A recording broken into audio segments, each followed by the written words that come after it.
Hello, ladies and gentlemen. Welcome back to Bluebaggers Edge. We are here. We are live post the clash against Melbourne. And not just a clash, turns out to be a win, which was quite refreshing to see. And must say, it's kind of, I don't know about you, but for me, it kind of feels still a little bit empty. It's always good to, when you've been going through a bit of a rough patch, to get the monkey off the back. I'm talking about footy here, of course. But I don't know. It's just it was good. It was good to get the win, but just in the context of knowing where we're at overall, like the bigger picture side of things, it's kind of like, it's good, but we kind of already have our sights set on the end of the season. Like we're not going to make finals where we might win maybe another one or two games and potentially impact the shape of the finals, but the D's aren't going to make finals. They're virtually in a similar spot to where we are at the moment. And yeah, it was good. Like you're not going to snub your nose at a win, but I don't know. It just feels awfully empty. It's a strange feeling. I don't know about you, but let us know. Let us know your thoughts. Bit of a segue there. If you are joining us, feel free to, of course, join in the discussion in the comment section down below. But also, if you are keen to jump on for a bit of a yarn, you can do so as well.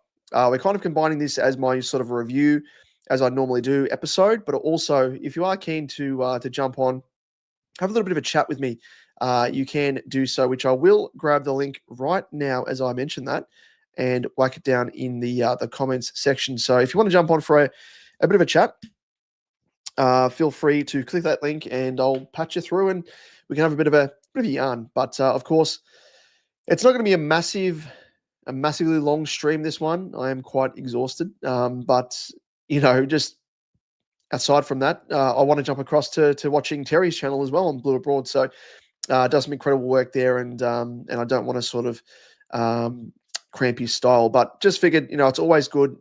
And I kind of did a review in recent times that was live off the back of one of our wins, so soon after. Normally I try and do a review, as soon as I can, but, more often than not, it's kind of been midweek and it kind of turns into a bit of a review, but more so a preview, and there's not enough time to release a preview episode to give that enough air. So it's really good with, ideas and having seen what we saw tonight fresh in our minds.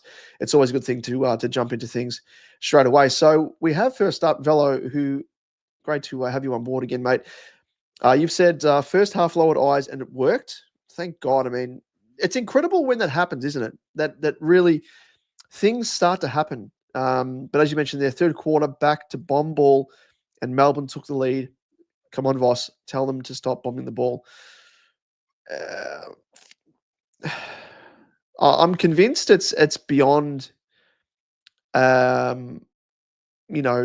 kind of might be a bit of a combination of the players panicking, no doubt, but I'm sure it's a directive like, break glass in case of emergency. If we're not having options that are clear cut, just bomb it into the 450 and hope that the likes of Charlie and whoever's down there can mark it. But yeah, it stems from, again, we've spoken about it ad nauseum, but the lack of forward leads and patterns and movement overall. It's just non-existent. And again, that's part of the reason why I'm kind of like, yes, it's good, it's a win, but we still have these issues. And as you mentioned there, this is one of those issues that just kind of crop up week in, week out. And, it's not going to fix itself unless we drill down as to what the issues are. And I'm convinced it's a lack of structure, lack of, consistency in terms of what we're looking to do when we are entering forward 50. And it's just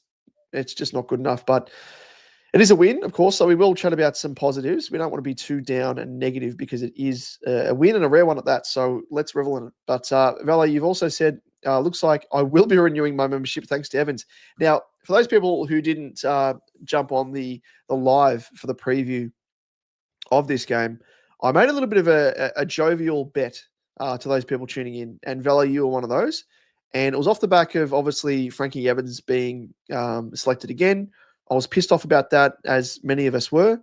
Yes, he showed some good form in the VFL, but one match of good form and he's selected, and it's happened 6 times now. And so it's a bit of a joke, a bit of a lighthearted banter. I said that if Evans kicks a goal, because in his 5 games prior to tonight, he was averaging 0.2 goals a game. So I set the bar initially at 2 goals, and I said, you know what, I'm going to lower it to 1 goal, because that's kind of our standards at the moment with Carlton. We can't be too overboard. We're not quite at that level. So I said, if he kicks a goal, and also if he makes 2 tackles, because apparently he's a pressure forward, and he'd only averaged across the 5 games 2 tackles a game. So I said, you know what, if he makes 2 tackles, kicks a goal, I will put my hand up and say, Vossi, you were correct. You were absolutely correct in playing Frankie Evans. Now, I will say, and it is, of course, a gag. Frankie Evans, nothing against the bloke at all. Seems like a really nice dude. Reminds me a lot of Ben Stiller. I spoke about that last time.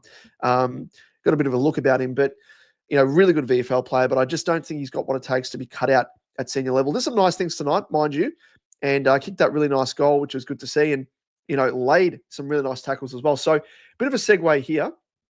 Let's go into, of course, the stats side of things and just break things down. And we will, of course, go through the promising performance of, I heard on Triple M, it was Daisy Thomas, and he had used the term chef's kiss. Now, I don't know if that's his proper nickname, Ashton Moyer, but it's, so it's the chef's kiss, hence the chef's kiss. So I'm going to refer to him now as the chef's kiss. I don't know if it's his official nickname. I've never heard of that. If it is, then I love those play on words. But a really great game from him. So we'll go through his game as well, and you can let us know your thoughts as to his performance. But let's just open up where are we, screen share, and we will go through the stats. Now, this is, of course, surface level stats through the AFL website.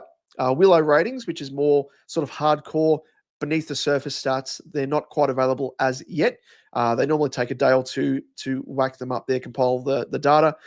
But there's enough here for us to go off. And the final score, as you can see there, is 12-6-78 to 10-10-70. Now, I think it's, a couple of goals separating us in most of our recent games between both of these sides. And we've now won 4 games on the trot against the D's. So they're kind of turning into a little bit of our bunnies, which is quite funny to say, given our form at the moment. But, an 8-point win, we'll take it.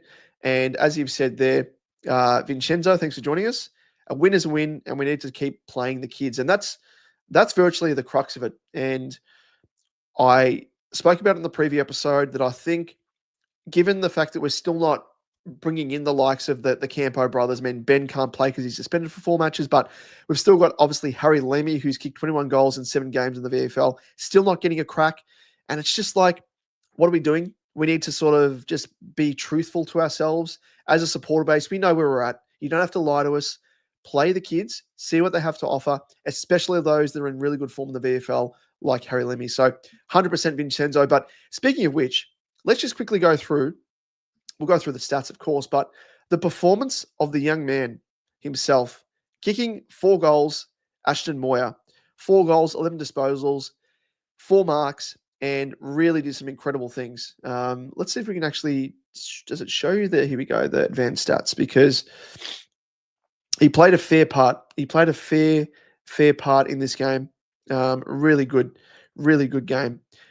Score involvement 7, which was great to see. I think that would be right up there for Carlton. In fact, the most score involvements of any Carlton player. So again, speaks to that next level of his impact in the game. Not just kicking those handful of goals, but also being involved in the other goals that were scored. So really, really great game from him.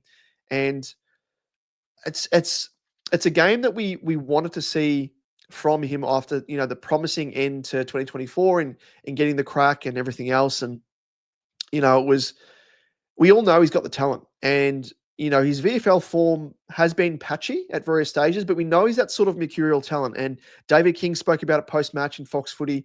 He's that sort of player where one week he might only have 3 disposals and maybe kick a goal, maybe go goalless, but the next week he might be a match winner and he might kick a bag of goals. But the one thing I love about Ashton Moir is his ability to contest. Now, I know he's not the tallest player, but his leap as well, incredible. Like he's 188 centimeters. He's not quite the 190 centimeters that we kind of, associate with our key forwards, but really has a nice leap, times it perfectly, great hands, and can kick on both feet as well. So a supreme talent and one I am extremely excited for. When we drafted him, I thought he might have been a little bit of a slider and, that sort of player, mercurial talent that could really burst out of the blocks and become anything. So we're starting to see patches that now in these sort of games. And all we ask for Michael Voss from here on out, play him, continue playing Harry O'Farrell, again, another player who did some really nice things tonight. Key learnings. Matt Carroll, another one as well, kicked that nice goal, first of his career. Everyone got around him.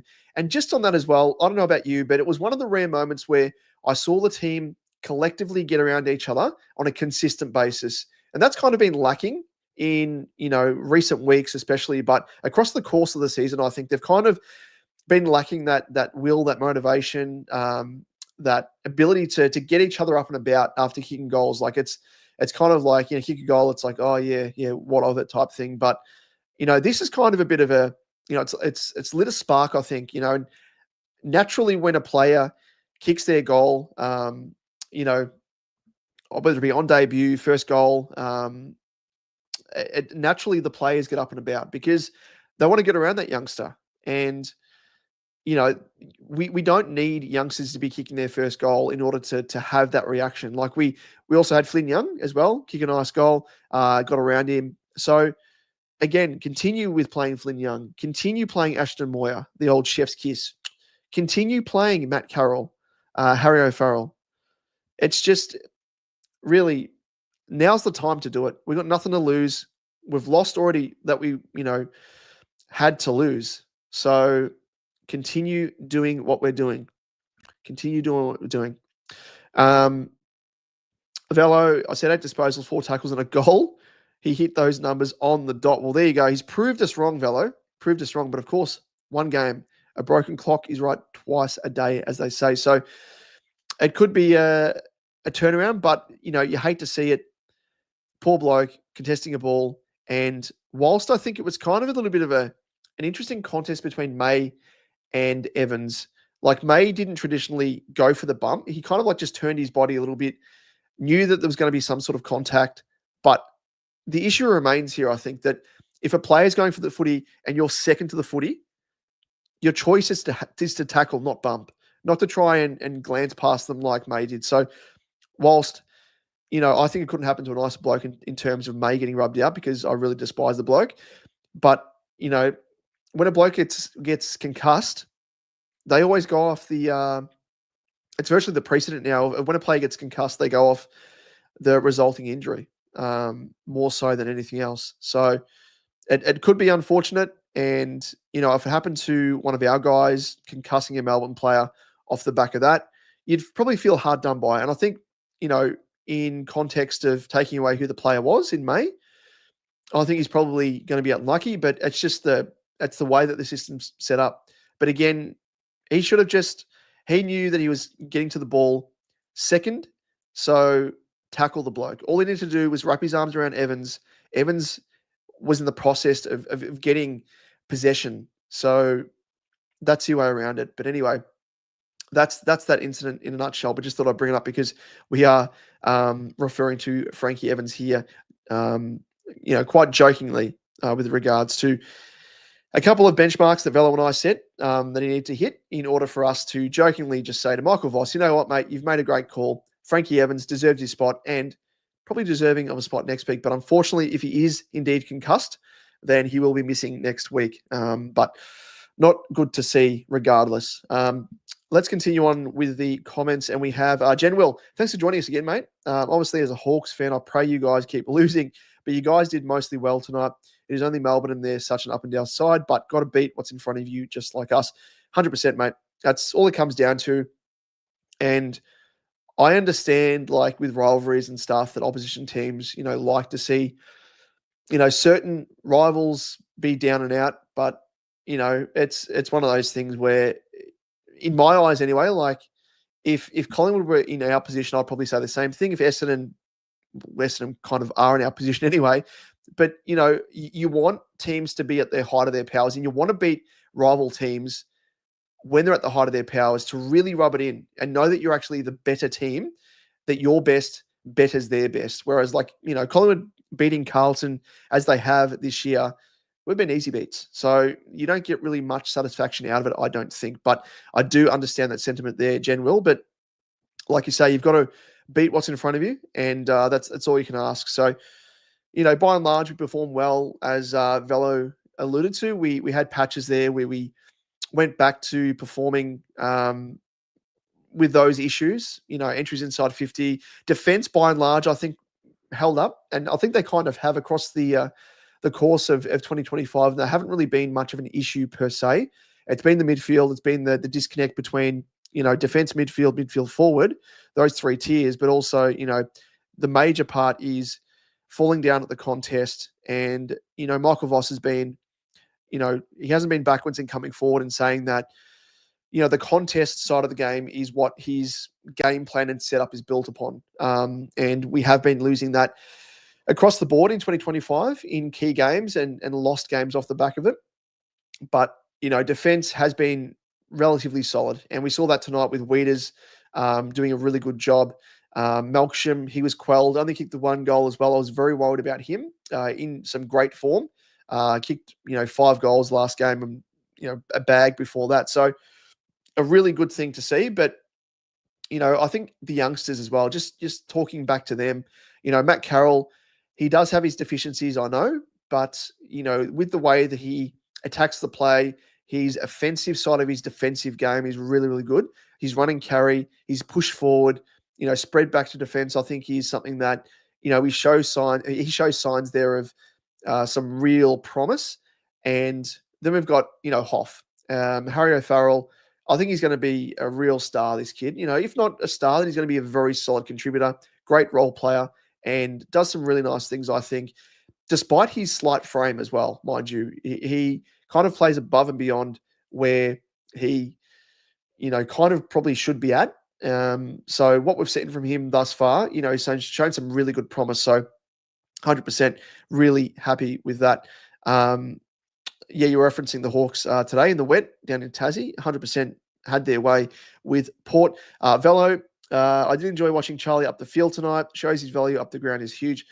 I do like it in patches if it doesn't compromise our setup in, our forward half by and large, because there are patches there where, like, Charlie has been used as that sort of, break glass in case of emergency type key player that Voss throws back at key moments where we need that extra tall to really stem the flow if we are conceding goals. I don't mind using him in that respect, but if he's being pushed up the ground a majority of the time throughout the match, and because of the way we play, we kind of push our forwards up into our defense to force a turnover, and then Voss expects these forwards to then spread back as quick as they can while still maintaining, sort of fast ball movement, which isn't quite possible. And hence the reason why we've seen across the journey of 2025, a lot of the time in those games where we've sort of, petered out in the second half. And it's due to that, relentless nature of that setup, that play, that spread, that two-way running, which I don't think is sustainable. But yeah, with regards to Charlie moving up the ground, I do see merit in it. And I think I spoke about it in the preview that I would much prefer to see Charlie being pushed up to the wing as Harry is. And instead of Charlie being camped in the forward line with the way that we just bomb the ball in, onto the head of Charlie, and it's not his strength, his overhead marking when he's virtually just trying to hold his ground. He's a great overhead mark on the lead, as we know. He's got a great turn of speed, but Harry should be in that role there. Instead of Harry going up to the wing, put Harry camped in the forward line. If we're bombing it in, at least we have a chance we can, come away with the mark, because Harry is a traditional bulking forward. He can take those nice marks, and we can really capitalize on that. So maybe there's a bit of a sign here, Velo, that that Voss is maybe experimenting and seeing kind of what we were hoping to see much earlier, but we'll just have to wait and see if it persists. Just with regards to Evans, yes, he's out for 12 days. There you go. Confirmation he is concussed.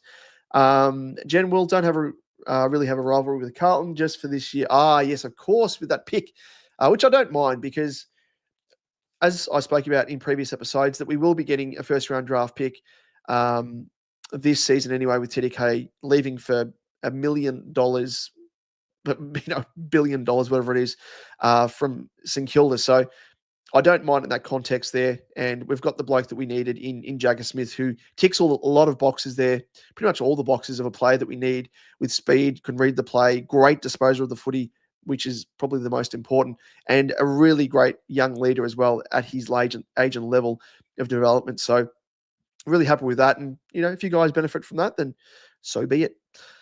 Jen Will, it's obvious to point out, but Charlie got the group up and running with that first goal. Yep, really gave out the energy and set the bar up. He did. He absolutely did.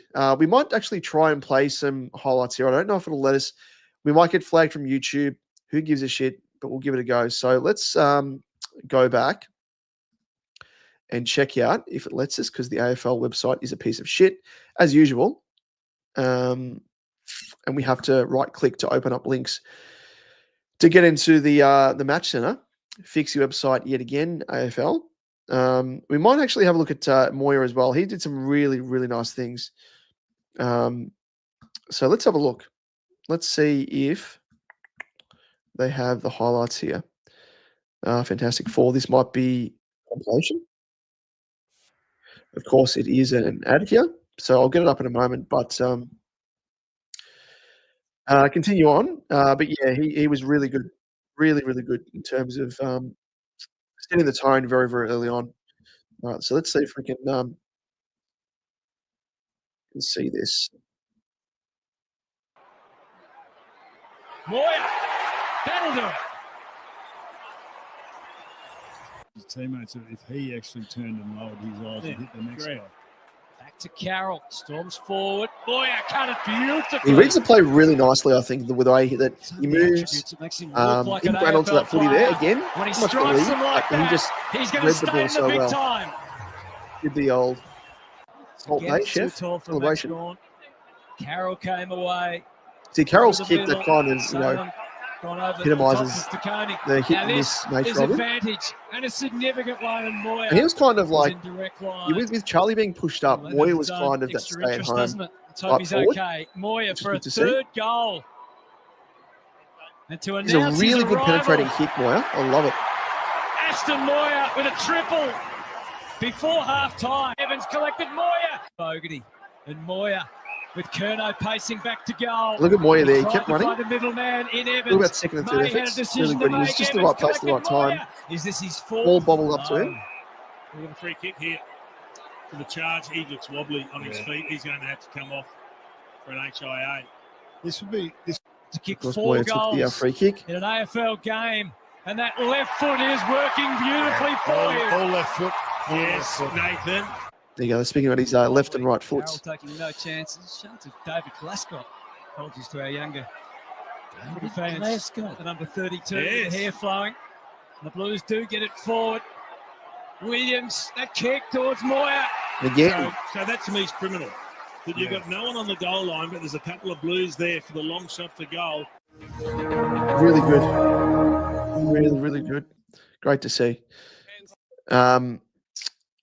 I don't think we can see Charlie's goals here, can we? TDK.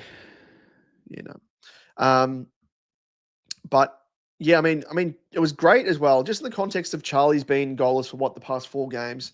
And, he needed to get the monkey off the back. And to do it with the first goal, what better way to do it? Really, really good to see. Got the boys up and about and looked to be switched on. I think there's been games there in recent times where it seems as though he's kind of just dragging his feet, hasn't kind of had his head in the game. And is this a turning point? Is this I'm just talking for Charlie here, for him to really build upon what we saw tonight with getting back into a little bit of form and, finishing the year strong, I think. Jen Will, obviously, it's kind of funny because he's been missing goals. He should kick, but nice to see him back. Yep. The kids stood up tonight and it brought a smile to my face. And all of our faces, I think collectively, which, as I've alluded to, we're kind of at the point now where we're looking towards 2026. Like 2025 is done and dusted. But what we're looking for now is promise from the next generation that can really help us assist things going forward after this season. So as I spoke about, obviously Ashton Moyer, bag of goals there, highest number of score involvements with 7 as well to boot. Matt Carroll, the Hoff, Harry O'Farrell. Love to see Lemmy in. He is the missing piece, I think, of really that player that we haven't, is the unknown quantity, because I remember with Harry Lemmy, when he was drafted, he was a slider, a massive slider at that. And to get him where we did was a complete bargain. He was actually slated to be a top 10 pick the year before. And it was that draft year where he just fell away, didn't continue on with what promise he showed the previous year. So we could have on our hands a really big bargain in Harry Lemmy, but we don't know. We don't know until we see him at senior level. So that's the one guy I'm waiting to see what he can provide, and, just continue playing these youngsters. Continue playing these youngsters. Jen Will, I like Moyer when I watched him in the VFL. I'm nice to see him get a run indeed. Also, just things like playing the kids since Fossey or whoever is in the selection committee has been stubborn with. Mate, it is so refreshing to see an opposition supporter like yourself, Hawks man, and you can, just as like us, see how stubbornness has been one of the roadblocks to Michael Voss. And when he finishes up at Carlton, if he wants to look back and review things, if he gets another crack at being a senior coach elsewhere, probably not, because I can't think of another coach that's had 3 cracks at it after being sacked at two previous clubs. But if he does, even as an assistant, just, trying to build upon improvements, all that sort of stuff, you've got to work on how stubborn you are with not just your style of play, which is a major issue, game plans, setup, but the selection side of things. There's been so many issues where players haven't been given cracks, like Harry Lemmy in recent times, giving games to Frankie Evans. And I know he played, a hand tonight, but prior to that, 5 games, was given 1 game in the VFL to work back form, and off the back of a decent game, gets a crack. Harry Lemmy has had 21 goals in 7 VFL games, doesn't get a crack. So it's stuff like that which really leaves us scratching our noses, but also our heads, and just does not make sense. So we want it to continue. The higher ups to the board, and I'm sure Graham Wright, he knows the writings on the wall. We're going to make changes in the coaching ranks. Let's just be truthful to ourselves and not beat around the bush. Don't take the piss. Don't try and pull the wool over the eyes of supporters. We know full well where we're at. Play the kids. So it was good for a win, but from here, I could not give a shit if we don't win another game, really, at the point we're at. It'd be good to continue winning, but again, we want to look towards 2026, and we want to continue playing these youngsters. It's a unique opportunity because, I'm trying to look at silver linings here, but, we're in a pretty shit position to be, find ourselves in. But no other club will be able to blood as many youngsters as what we are at the moment, what we can do, and see what they've got. There are teams out there that are still playing youngsters. Brisbane have across the journey of this season. Collingwood as well, despite the fact they're, probably going to be grand finalists, if not flag favourites, which I think they still are. And we need to continue, again, just playing these youngsters. Let's continue on. Really great to see Carroll bounce back from that disaster of one or two games back, where he kept getting caught with the ball. And you're going to get that with the youngsters. That's the thing. And I'm glad to see that he's kept his spot. You can't really chastise young players for making mistakes, because naturally they're going to make more mistakes than senior players. It's just the nature of it. They're still learning.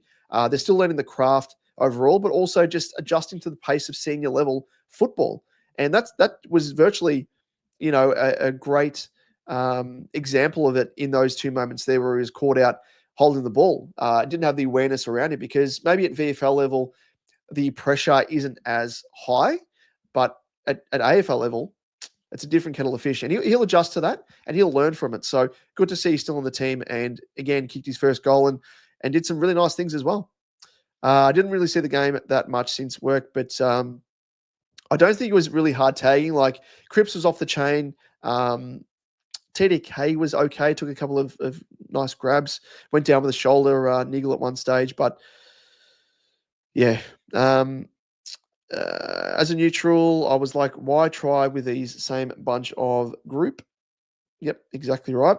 Footy refined, mate. Evans got a goal and thought, mate, you've missed it. You come late. At the very top, I addressed this. I'm a man of my word. And I did say that Michael Voss, he did the right thing by playing Frankie Evans.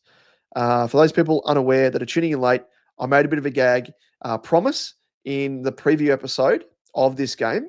And I said that if Frankie Evans kicks a goal and has 4 tackles, I think I said 2 tackles, in fact, because he was averaging 2 tackles a game across 5 games that he's played and averaging 0.2 goals a game. So I'd originally set it at 2 goals and 2 tackles, but I brought the bar down a little bit to 1 goal and 2 tackles, and he's eclipsed it and was even off for virtually a quarter. So yeah, he's played his part, played his role. I mean, it wasn't a standout role, but yeah, it's Frankie Evans. So again, Michael Voss, you've done an okay job there, mate. Finally. But as I always say, a broken clock is right twice a day.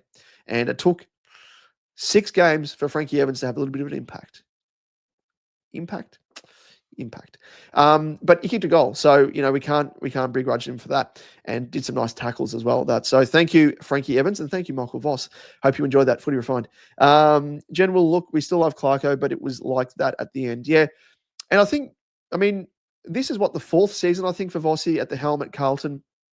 And if you really look at the years across the board, apart from 2023, when we had that, run, an insane run of luck, form, things falling in our favor, we were pretty shit. And I mean, the first, 3 quarters of 2023, we were actually very, very ordinary. And we were almost bound for bottom 4 at one stage. We were in that bad of form. And then we won, 7, 8 in the trot, whatever it was, and bound through to the prelim final. So I think off the back of that season as well, and I spoke about it. I mean, I've got tweets there to archive and chronicle what I was thinking during that season.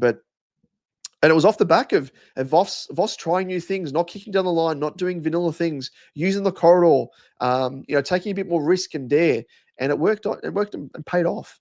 And then he went back to 2024, just regressing back to this game style that we see that's so archaic, unsustainable, and a bit prehistoric, I think is probably the word for it. So he had his time to adapt, and he adapted at a point where it worked, and he was still stubborn enough to go back to that original game plan as his sort of plan B, and it just hasn't worked out. So you can't afford to be stubborn and not afford to develop yourself as a coach and with new ways of thinking. So it's a shame because Voss is a good bloke, but he's not much of a senior coach, unfortunately.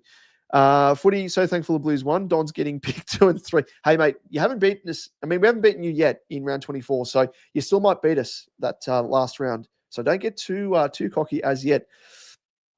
We tried using round pegs and square holes, and that's the same thing with Voss. And I've again spoken about it ad nauseum, but you mightn't have been privy to it in those specific episodes that I've chatted about this. But Voss has been not being able to get the best out of players. He doesn't know how to best position players. Like, he's only just now using McGovern in the forward line when I've spoken about it in the past. I mean, 2024 as well, when we had Charlie go down, Harry went down, and we played Kemp forward. And I was really expecting for McGovern to play forward. And even before that as well, there were injuries. It just didn't happen. And now Gov's being given that time up forward. And lo and behold, he actually looks good because you know what? He was actually a forward when we traded for him. And that was sort of earmarked for his role. And then there's other things like Adam Sard, persisting with him as a lockdown small to mid-sized defender and not utilising his, full strengths of being that offensive, break lines runner that can really burst through and use the corridor with great effect. And, again, Walsh as well, not playing him on the outside, using him as a contested player where, he's prone to have errant kicks under pressure. Play him wide, play him almost as a wingman, where he virtually won the medal for the best finals player in the 2023 final series. Just again, stubbornness, and it's almost like an amnesia type thing where it works, and you think, yes, okay, Voss has got his grasp on it, and he's finally seen the light, and then it's just poof, gone. Doesn't do it again. So I think he's again trying to sort of squeeze round pegs into square holes, like you've used that analogy there. Footy, congrats on the win, though. Carroll was very good in TDK. That mark was insane. Mark was good. He almost took out Charlie. Like, come on, mate. What are you doing? And took out Stephen May as well. Couldn't happen to a nice bloke again, but it was a very nice mark for sure.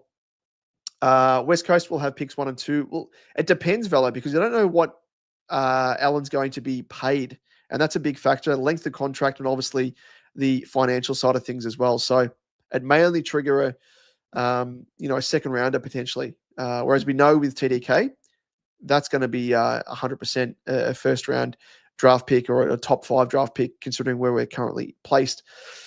Don't put pressure on these kids as well. Blues will win round 24. I want to see Ben Campo play. Mate, I'd love to see him. I'd love to see him. He's out for the next 4 matches, unfortunately, due to suspension in the VFL. But we'll get there. We'll get there. And when he gets a crack, I mean, Lucas looked pretty good early days in the early part of the season, and would love to see him get a crack as well. Yeah, number 1 ticket holder, of course. Ads, how are you, mates? I speak, of course, our number 1 ticket holder over on our main channel, which is Supercoach Edge. It was a victory, mate, and a bit of an empty, hollow one at that. I think it's good, but when the final siren went, I was like, yippee! It was kind of like an empty, hollow win, just because it's not really going to amount to anything. But anyway, at least the boys get a bit of confidence under their belt. Mate, you want to talk about playing youngsters in Exhibit A, the Essendon Football Club? We're the best at that. It's not as fun as it seems. So many crap youngsters, but you do get a few gems.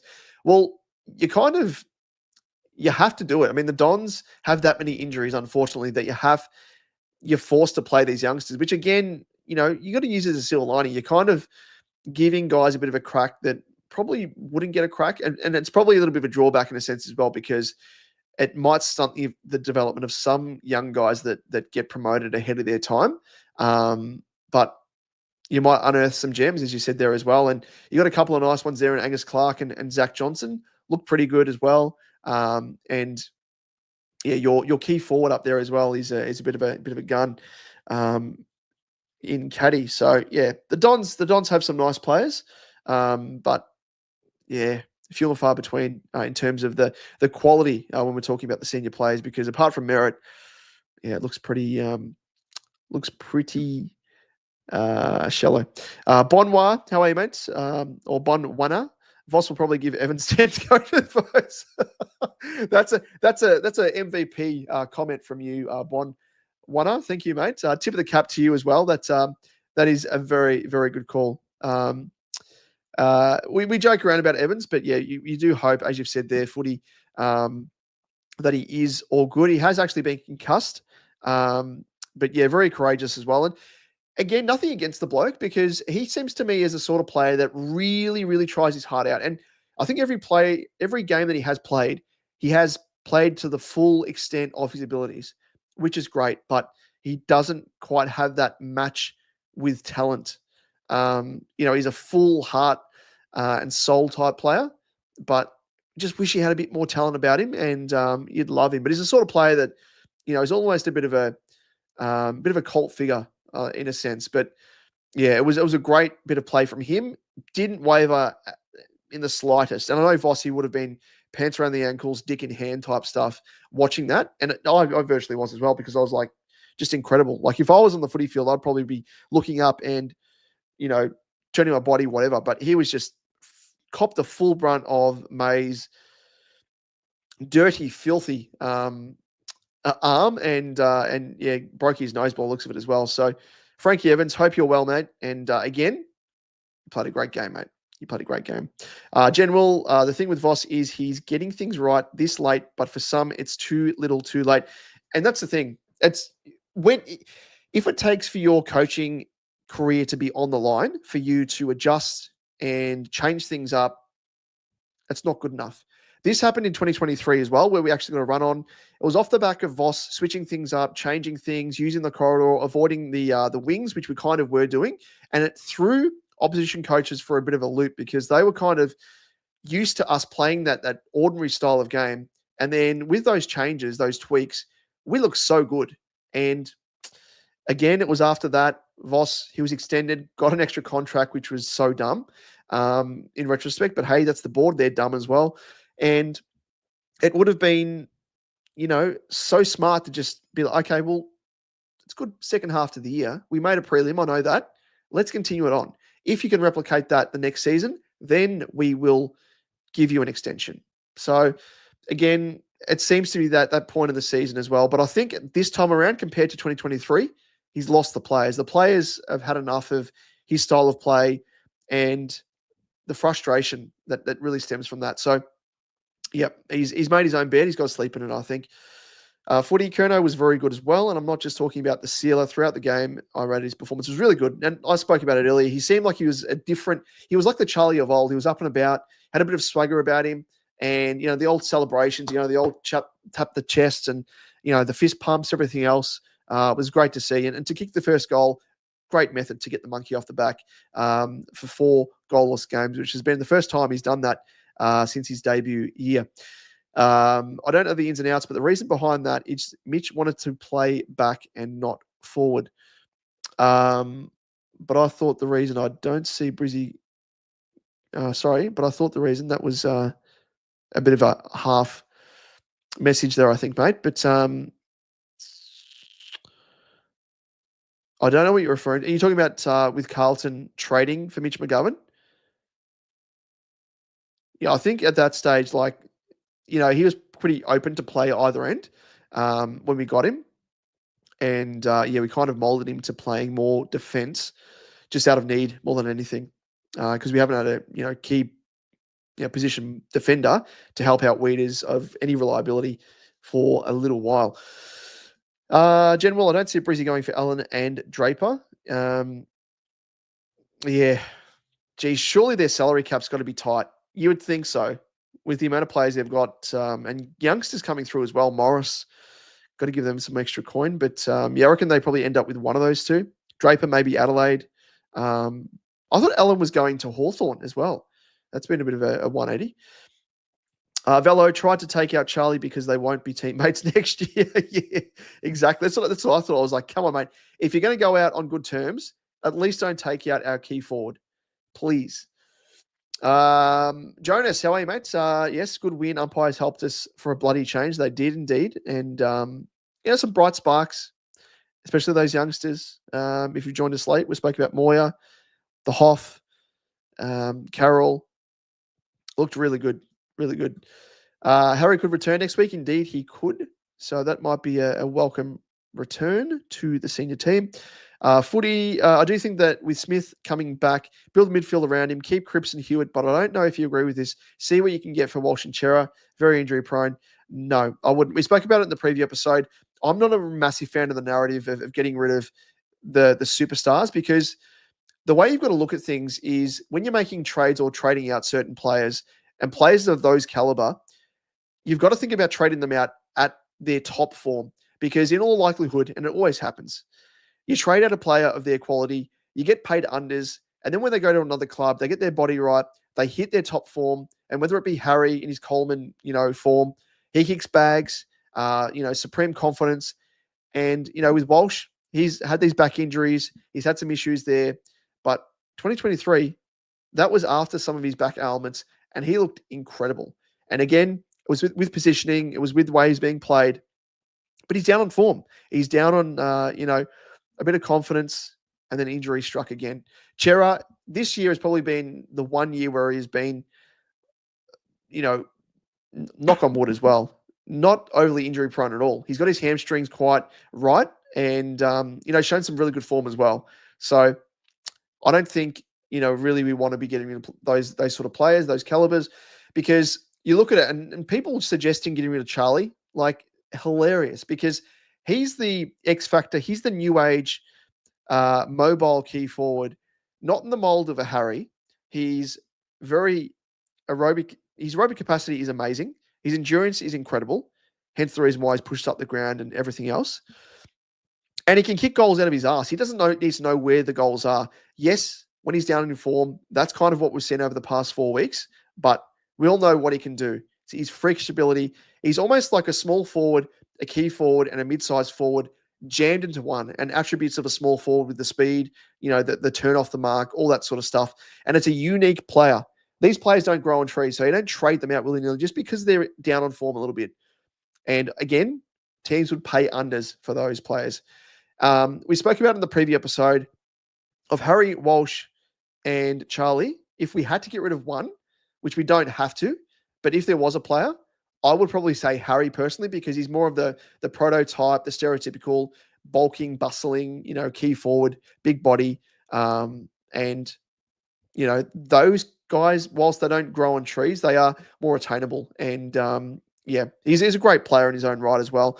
And I don't really want to get rid of any of these players. You build a team around these guys and you think about what they can provide when they're at top form. They're not in top form at the moment, but we saw in 2023, the midfield was humming. We had Cripps, Walsh, Chera, Hewitt, and Smith. What he can provide is that X factor, that point of difference, great disposal efficiency, two-way running, great spread, similar to Nick Dacos, and leadership.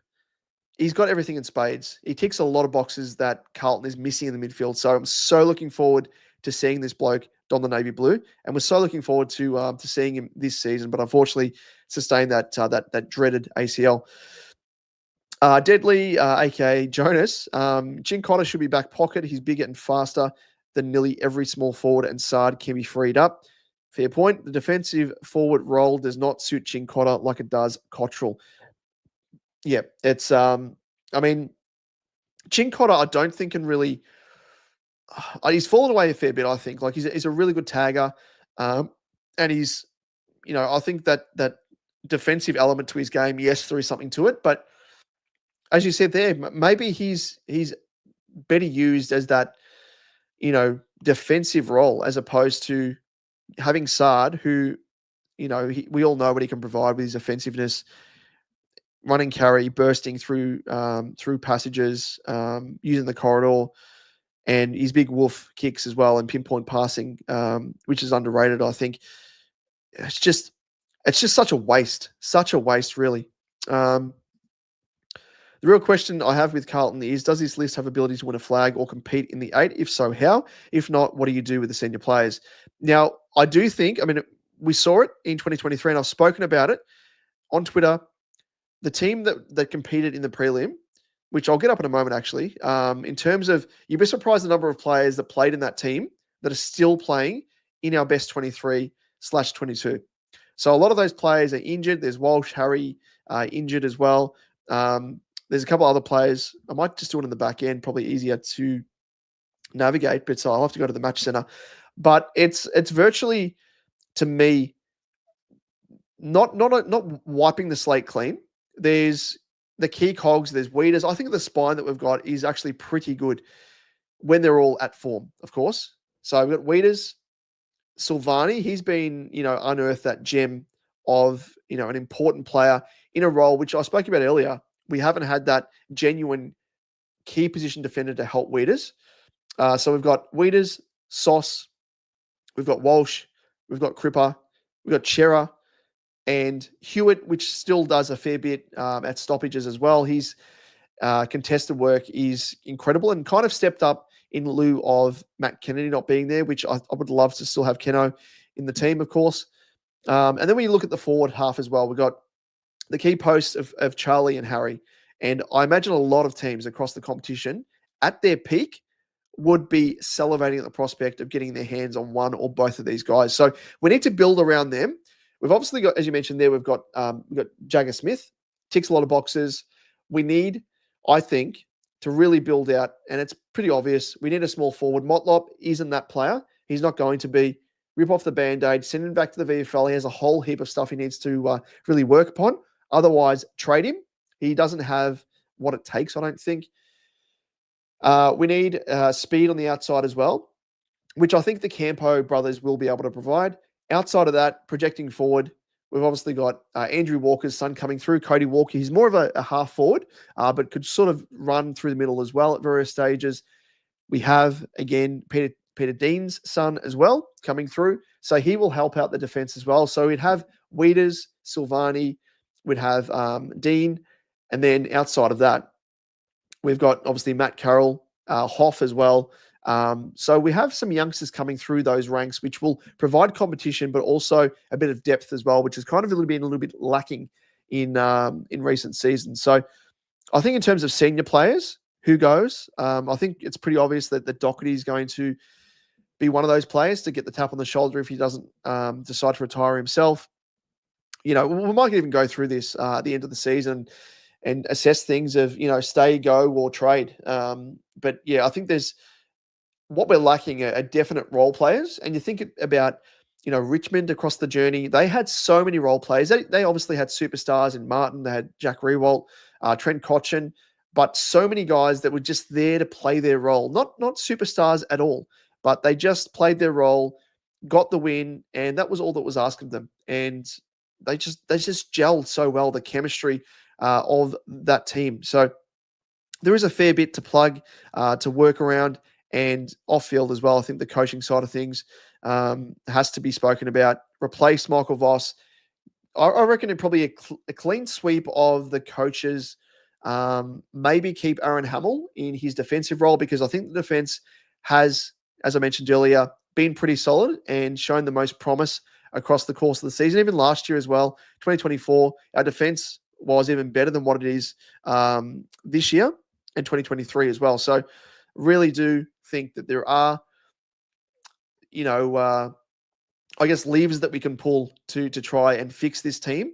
But what we see now, and what we have seen, is a side that's devoid of confidence, a side that is being coached by someone who is prehistoric in his methods and stubborn and unwilling to adapt to any other methods and setups and everything else. And you can see with the way that the players have played in recent weeks that they've been frustrated. And that's the only way for them to really take a stand, I think. Like, you think back to any job that we work, if we're under a manager that we don't get along with, hey, we've got an option there to leave that job or complain or whatever. But yeah, with them, their only way is to really just be pummeled down into, ground into dust by Michael Voss and his arcade playing style, that they just lose confidence. With that loss of confidence come the errors creeping into the team. Yeah, mind you, yes, there are players there that aren't of the quality to be able to, have them in a best 23 team. But I think by and large, when you see the likes of Charlie Curnow, Weeders making mistakes, Cripper even, that's confidence, and that's a big thing. Chemistry and culture, I think, is a big thing underlying all this, which needs to be really, really strengthened. And that's where Graham Wright's going to come in and help fix things there. Jonas, Oscar Allen is getting West Coast pick 2 for sure. If the contract is not big enough, West Coast would simply match because he is a restricted free agent. But would they? Would they really want to do that on the contract? Like, if the length of the contract is 4 or 5+ years, would West Coast want to tie themselves to a player that honestly doesn't want to be there? I don't think they would really. But I mean, it is a tactic, of course, if they want to sort of do that and, force a trade. Then yeah. Jen Will, I meant to say, I thought the reason behind Mitch playing back is he wanted to. That's why he hasn't been playing forward. But yeah, I see him as a forward. He's kind of been okay with playing in defense. He's spoken about that and, willing to play where the side needs him. And, he's just been in defense because, again, we haven't had that, Silvani option. So yeah, now with Sauce really developing that side of his game over the course of a preseason, just incredible to see. Yeah, it's hence the reason why we're playing Mitch a bit more Forward, Carlton's problems are the coaching sucks, which does not help mold the role players around the big stars. Yep, it's a big thing, and it's surface level stuff where they just say that the coach isn't good enough, and it's all the players, it's not the coaches. It's a combination of both, but you can't brush over the coaches just because they're the ones that get pointed out when the team isn't going well. No, well, when they are part of the problem and a big part of the problem, that's where you analyze it and you sort of dig a bit deeper and you see part of the reason why the team is performing the way it is, and you compare it to the previous seasons that we've had, bar, the second or the last quarter, you'd say, of the 2023 season. By and large, the team has been coached pretty ordinary and hasn't been the best. I mean, with the players that we have on paper, we should be, having benchmarks, of a top 4 finish minimum, but it just doesn't happen.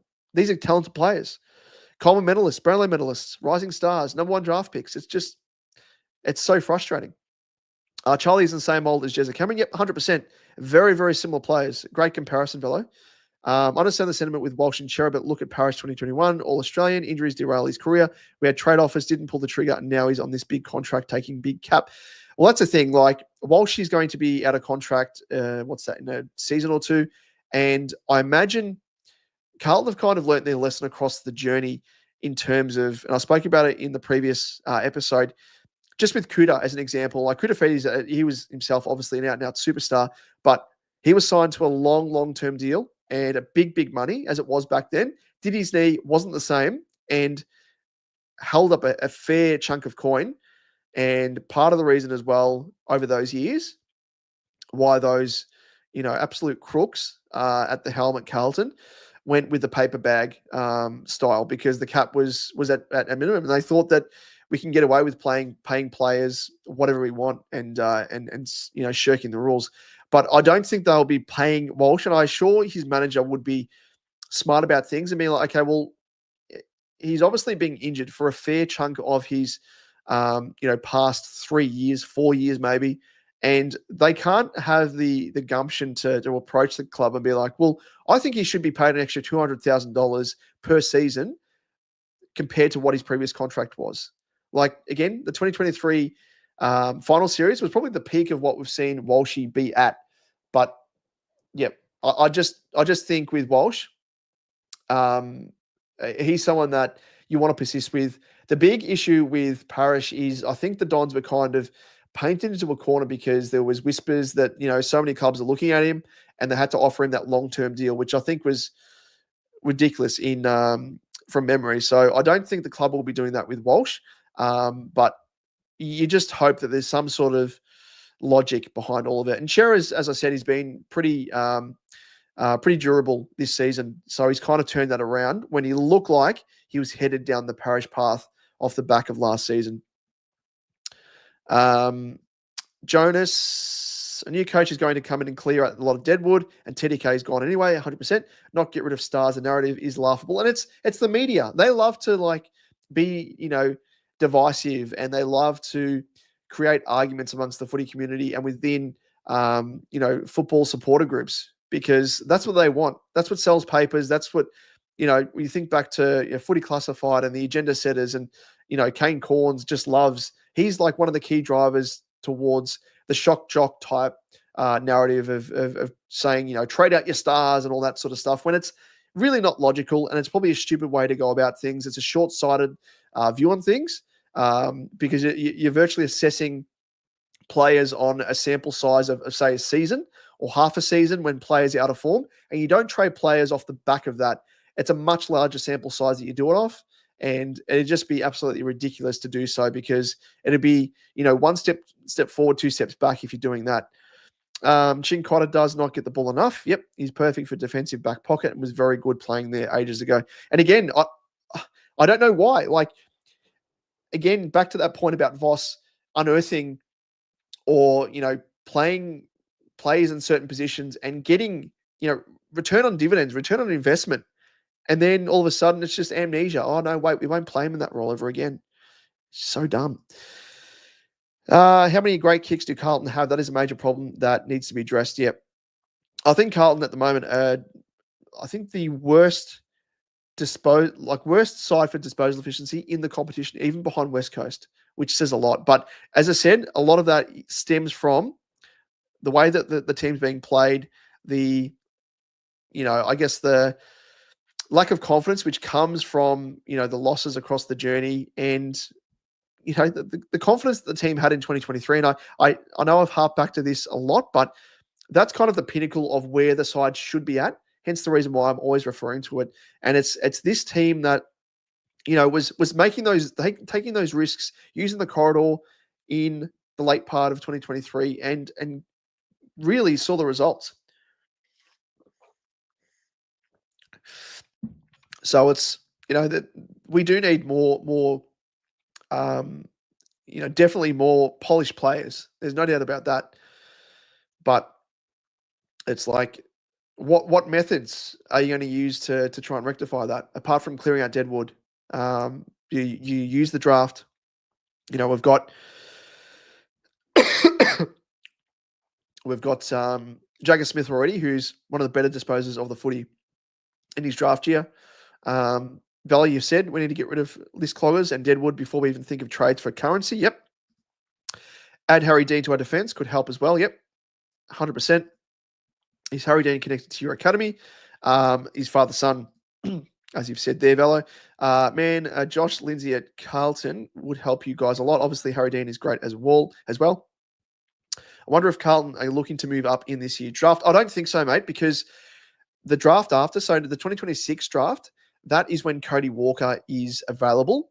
Now, at this point, he's being spoken about as a number one draft pick. So, what I foresee Nick Austin and the recruiting team doing is the pick that we get for TDK. I can honestly see us trading it for a first round draft pick next year, plus a bit more, because it'll be no doubt a top 5, 6, 7 pick. So a first round draft pick plus a bit more, and that will help build, the draft points that we need in order to trade in for when bids come on Cody Walker. So we really need to, be looking forward towards that, but also match any bids that may come for Harry Dean in this season's draft as well. Another Harry as well. We're kind of like St Kilda. There's fascination with the amount of players that have named Jack. Now we have a whole heap of Harrys. Or even a Noah Hibbins, Hargraves at Carlton, a half forward with good ball use, spearing kicks to Curnow and Mackay. Sounds awesome, but both of them are top 10 picks. Lindsay, top 5. Who knows? Like, we may even keep the pick, but I don't know how many draft. I'll have to look into it a bit more, but I just don't know how many points we would need to match bids on Cody Walker in 2026. So just sort of keeping that in the front of my mind. But yeah, it's an option. Match and then trade has been done before. Yep, you're talking about what's his name, Oscar Allen. But these dirty deals are always working out prior. For example, Danaher, yep, good point. Even Battle got a banned one for first round pick compensation. Well, that's the one thing that I really despise about the system as well, because clubs obviously exploit it. The AFL know they do, and they don't really, plug these loopholes. But yeah, it does happen. It does happen. Velo, I can't see us moving the draft this year, as it looks like Dean could have bids in the first round. Yep. Also have Walker, as I just mentioned there. Yep. In the 2026 draft, we will need capital 4. Don't talk to me about draft comps. We got nothing for Buddy yet. It's such a broken system. And I've spoken about it as well.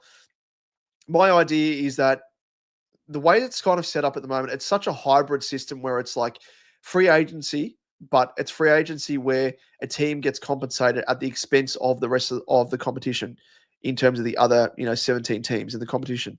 It's such a backward system. It compromises everyone else, when really the way that it should be done is, if, say, for example, if it's Brisbane and they get Oscar Allen, instead of West Coast getting a band one, draft pick straight after their first pick. So if they finished bottom, they get pick 1. Instead of them getting pick 2, they get Brisbane's first round pick. And I know that's kind of a bit more of a hybrid of a trade plus a free agency, but free agency in its current form will never work unless it is a pure free agency, like in other competitions around the world where they're a free agent. They walk to the team. What you get in return is clearing of cap space. That is it. And I know the AFL are trying to do it in an equalisation sense, but if you want to go free agency, make it free agency. Don't have it some sort of shitty current form where it punishes every other team in the competition from a draft sense. It's just so dumb.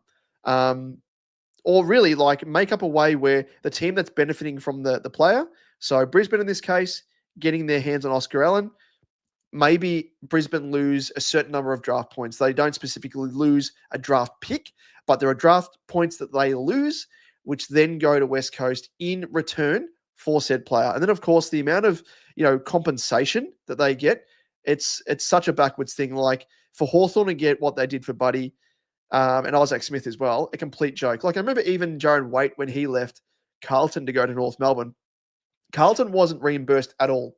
And he was North Melbourne's like leading goal kicker for a number of seasons there where he actually played for them. So it's such a dumb thing. It's a subjective thing, even though they will probably say, no, we've got a system set up for it. They don't. They've got to really factor in, I think, player accomplishments as well, like all Australians, Brownlow medals, Coleman medals, all that sort of stuff to really work out what a player's worth is and do it that way. Like it's such a dumb thing. But yeah, that's the other thing. Yeah, free agency compensation with money. Yeah. If we were to go after a ruck, then I see us chasing a young guy like Madden Moyle, and I hope we do, mate. I really hope we do. There are so many guys here that are beneath the surface that have been waiting for a crack, like Moyle behind good old Wits at Gold Coast, and Madden behind Briggs. I think Madden's a really good player that's been nicely developed. Would love to see us go for either of those two blokes. We don't need to go for established players, I don't think, at this stage.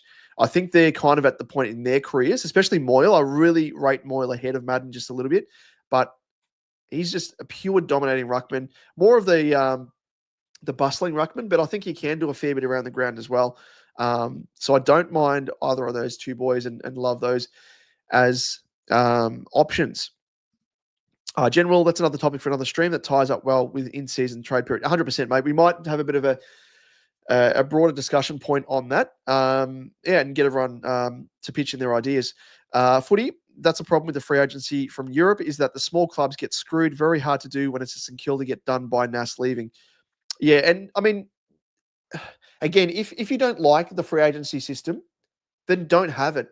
And it's like the AFL weren't forced into doing it. Like they've done it because they want to try and match, other sporting organizations out there, especially those in the US. But, it's one of those things where they've kind of half-assed it. They've tried to make it a little bit of a conduit between a trade and a pure, free agent that just walks. And it doesn't, like the system cannot work in its current form. The way that they've set it up, it's such a backwards thing. The team that's losing a player gets shafted more often than not, or they're able to exploit the system, as we were just speaking about. And more often than not, the rest of the competition gets punished because their draft pick gets pushed back, they get compromised, everything else. And it stuffs up the whole competition off the back of a single trade. It's so dumb. Having the compensation pick straight after the team's pick is laughable. Just started at pick 19. Yeah, end of round compensation pick. But again, you need to work in specific, I think, criteria for certain players based upon accolades, and not just based upon the money that they're receiving from their new club and the length of contract. Like it's really something that needs to be looked into. Then it's all right for St Kilda to screw up another talent, kind of like how NFL does it deadly. Yep, the AFL love to be sheep and follow what the Americans do. 100%, always do. Hence the wildcard option. Having conferences.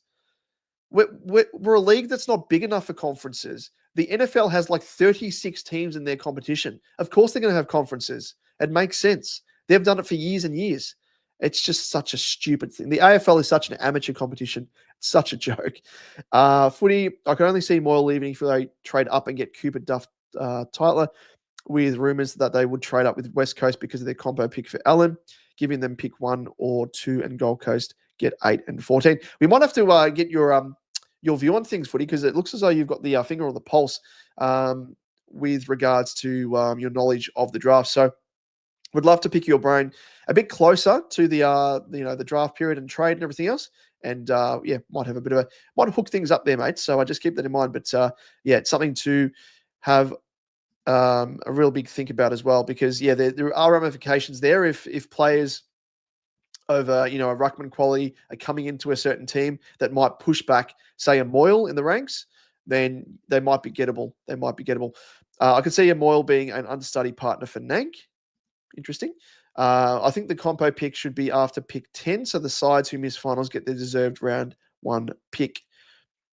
Yeah, that's the other way of looking at it as well. That's the other way. I watched a lot of draft content. Dylan Alexander. He's a very knowledgeable bloke. He's Dill. I'm more so. I turn my attention to draft sort of in the postseason. I probably should start doing it now, but I just don't have time. Really, such is life at the moment. But it'd be funny if West Coast traded Harley Reid to Richmond for pick 3 and 4 and had picks 1, 2, 3, and 4. Wouldn't that be funny? That'd be almost, GWS and Gold Coast type numbers, more Tassie even, with new startup teams. I just don't like Dylan because he has a bias against the Hawks. Does he? He reminds me of someone, Dylan. I don't know who it is. But the way that he talks, and he's got these little beady eyes, he looks like someone. I don't know what it is, but anyway. Let's quickly go through the just the all-important stats, which we haven't done as yet. We might wrap things up because we've ticked over an hour mark, and I am absolutely cooked. But I do appreciate everyone jumping on for a bit of a yarn. But if you want to jump on, just before I do that, for an actual yarn, let me know. So that is the link there that I've whacked up. If you want to jump on for a quick chat, feel free. Otherwise, I'm going to jump across the Blue Abroad and check out Terry's fine work there. Now, let's have a squeeze at this. So, I mean, you can see here, like, no surprise, the D's had a fair chunk of the ball compared to us. We were well below our season average. And it seems to be a bit of a trend now, I reckon, in recent encounters especially, where we're conceding a fair chunk of the ball to the opposition. And surprisingly, I mean, it didn't really, it didn't hurt us too much. Melbourne probably overused the footy a fair bit, but they were well above their season average. We were well below ours, and they probably should have punished us a fair bit more, but they were just inefficient with their ball use. Inside 50s, 50 to 58. And of course, we had 18 scoring shots. So obviously not quite 50% there, probably 40% thereabouts. Efficiency inside 50, 40% to us. Melbourne 43.1. Disposal efficiency 69.8 to Melbourne 70.6. I don't think we've won that category all year. Free kicks 29 to 21. So the umps did help us out a wee bit. Hit-outs, no surprise, conceding more to Gawn, such as he's just Miso Gawny, as I like to call him. Clearances, we won the clearances, believe it or not, because we've been conceding those in recent weeks. But we have actually, I think, conceded hit-outs, but still won the clearances as well. So good to see we've still continued that, despite the giving up a bit of ascendancy in the ruck. We're still able to win the clearances. But moving on to possession, contested possessions, the D's had 21 more. They were slightly above their season average. We were below ours by the similar sort of amount as what the D's were up. Uncontested possession. So again, that's another big thing. The D's were just allowed to, the time and space, move the footy, and that's again another big deficiency in our game we need to tighten up in. Turnovers 83 to 79, our favour. Marks, again, uncontested play allows those extra marks to be put on the ticker. 104 to 77, we were well below our season average. Melbourne were about 10 above theirs. Marks inside 50, 10 to 9. And contested marks, 15 to 5. I mean, their tools they have in McDonald, May, Van Ruin even, they're really good marks. But to only have 5, that's half of our season average. Yeah, it's not good.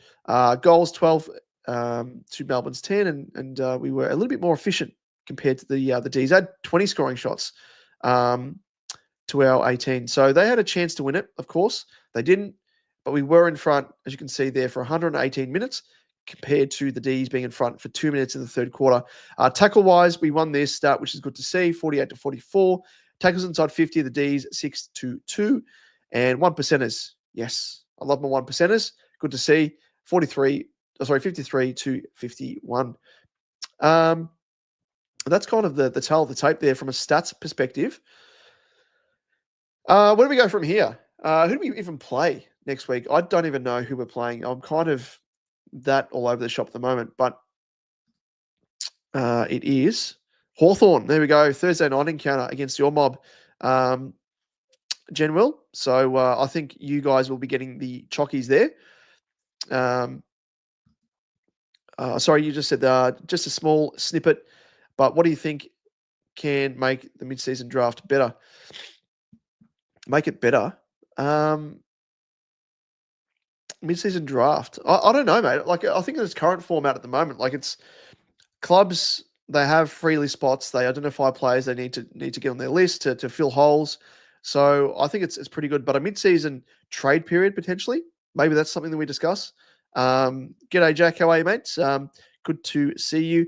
Velo, our disposal efficiency is still garbage. It is, mate. Let me just have a look at Wheelo ratings because last check we were dead last in terms of disposal efficiency in the competition. We are, where are we? So I'm just having a look here.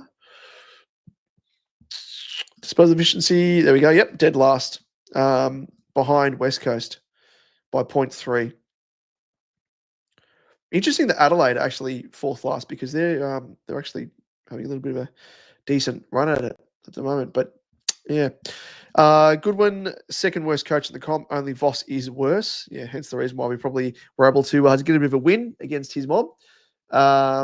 General, speaking of hitouts, Grundy with 58-59. Now, speaking of super coach as well, I traded him in. Hail Mary, used my second last trade to bring him in, and I am a happy camper at that. Just because I want to keep things interesting and have a nice sort of fun run home because his fixture Grundy, he's going to absolutely have his way with a host of, he plays West Coast in round 24. Matt Flynn gives up bulk score and hitouts. Plays Geelong. He's gonna fill his boots. That's for sure. Footy, Grundy could have broken the record if they didn't rest him in the last quarter, and when he got on the ground, played forward. Yeah, God damn you! What are you doing, Coxie? Still good super coach captain. I'll take the 153, 100%. That's exactly what I've done. 8-goal loss next week, I think. Yep, at a minimum, I think, against the Hawks. Dean Cox is too jealous with Grundy's ruck work. It's a fair point, Jen. Backstage, no worries, Chef. We might, just because I'm conscious, we've been going for around about an hour and 17 minutes, and I'm absolutely cooked, mate. But we might have you on for about 10 minutes, if that's good. We'll put a little bit of a timer up, and we'll have a bit of a yarn for about 10 minutes, and then we might wrap her up, because I am keen to head to bed, and I might actually have a little bit of Terry's Blue Abroad on in the background as well. Always good to see his channel, because he does some incredible stuff, and I'm a nuffy. I love to see that stuff. Jen, who got higher, Grundy or Sweet? I think Sweet did, matey. He got 200 on the dot for Supercoach. Velo, Goodwin can't be that bad as he does have a premiership. Yeah, I think he's probably a case of, again, that sort of coach which hasn't adapted with with AFL as a senior coach. You need to adapt. You need to bring in new things to your repertoire, and I don't think Goodwin's done that. What helped them, I think, was having Paul Roos at the helm, and Goodwin was the understudy. Now, just quickly speaking on that, and I might actually float this discussion point with you, Chef Jack, because we've had a bit of a fair yarn about this game itself, but we might touch on it first, of course. But just in terms of Voss replacing him, because no doubt he's out the door already, Graham Wright's going to come in. He's going to say, okay, we want to change the setup.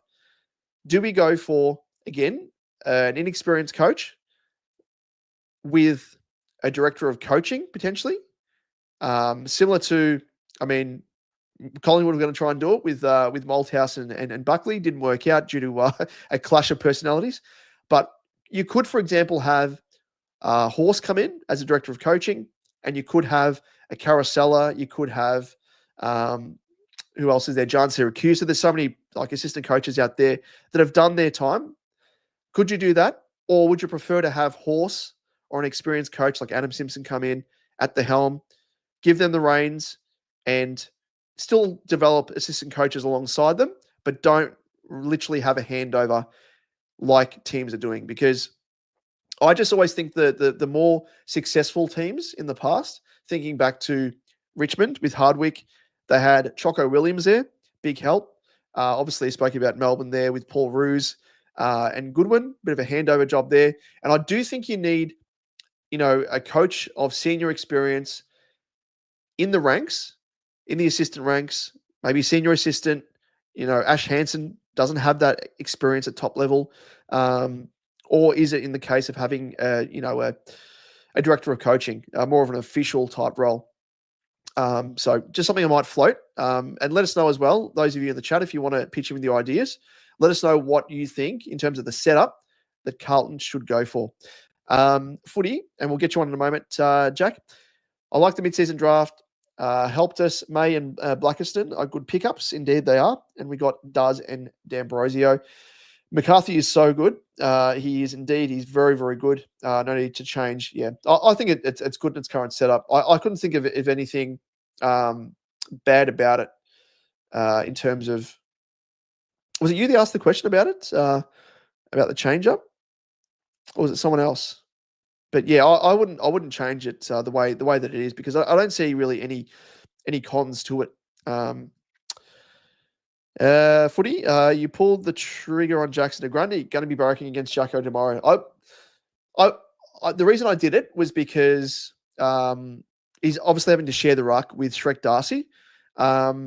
I can see Darcy being rested in their round 24 game, which of course will be the Supercoach Grand Final. They play the Bulldogs, which is a really nice matchup because Tim English does concede points to opposition rucks, but I just think he's got 3 games, I think, left at Optus Stadium. Shrek Darcy should be playing those.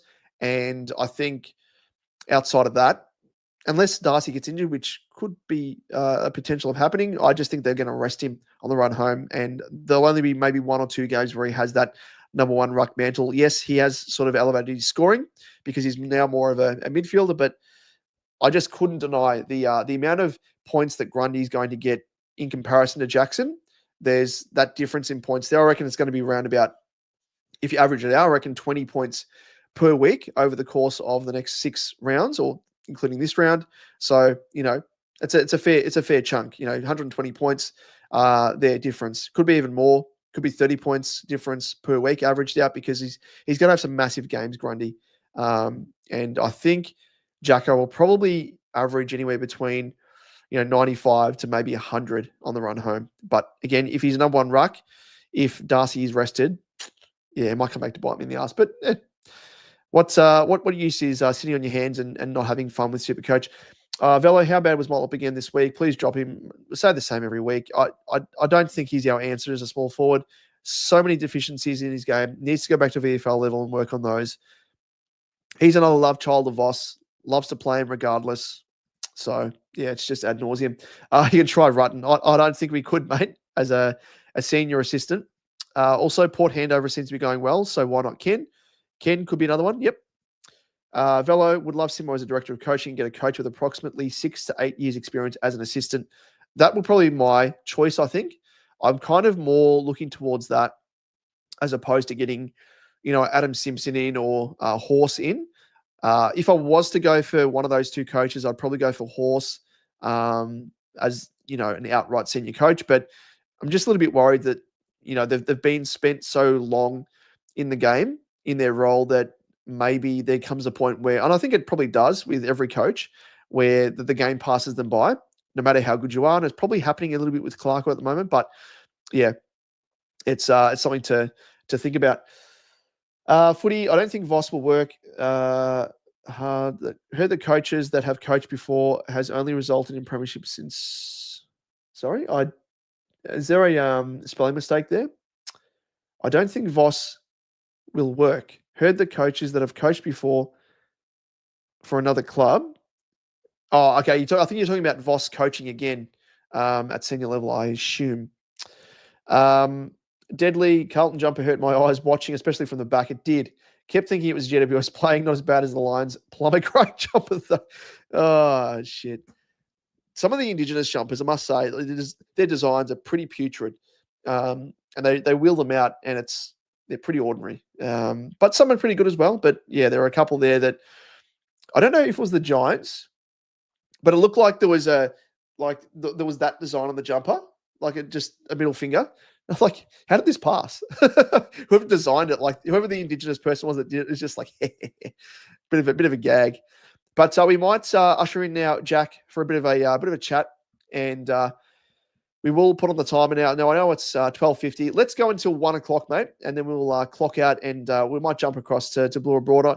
I won't personally be, because I don't have the brain capacity to do it, jumping on there, but be keen to see any of you lads jump on there as well. But let me grab my headphones first and foremost, because I do know that last time we had a little bit of feedback with your mic, Jack. So that's testing my memory, and I think it serves me well. Where normally I don't think there's feedback if I don't have my headphones, but we'll do it for yours, mate. Let me just turn it on. Hopefully it's got charge. Yep. Whack it on the old bonds. See how we go. As this loads, we'll just quickly a coach who has coached at a different club and comes to another club has only won 4 flags. Oh, okay, gotcha. So yeah, the chances of then having success at another club, I think you're alluding to there. I'm sorry, apologies, my brain is mush at the moment. But yeah, Clarko, I don't think he's going to be winning a flag at North. But it's a wonder as well that they don't have that policy where they have Clarko at the helm. And I don't even know who the assistant is under Clarko, who they're kind of trying to groom. Or they've just gone for Clarko outright, and that's it. But anyway, let's bring in Jack. Long time no speak, man. How's it going?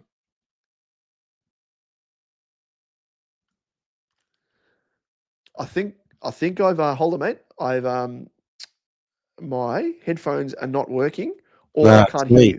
No, Gotcha. I was muted. Sorry about that. No, all good. How you doing, Damo? It's a long time, mate. It's been over a year now, so Yeah, gee whiz. it's been over a year. Yeah, it's been over a year now. Yeah. Wow. How have you been? Time goes quick. I'm still rugged up from the game. I've come home and still rugged up. So. Oh, very good, very good. But, what did you make of tonight's game? Just firstly, I only what you saw. To be honest with you, I only went to watch the kids because I follow the VFL a lot, and I just wanted to see Moya, Carroll, White, Lord. I just wanted to see these kids, and that Flynn Young. Give that guy a couple of years, and I'll tell you what. Give him a couple of years, that guy, and he's going to be a good footballer, I reckon. I mean, yep. Look, Moya, I can understand. A long time ago, he was never ready. He hardly touched the ball in the twos, and everyone's screaming for him to come in. I kind of understood that, right? Mm.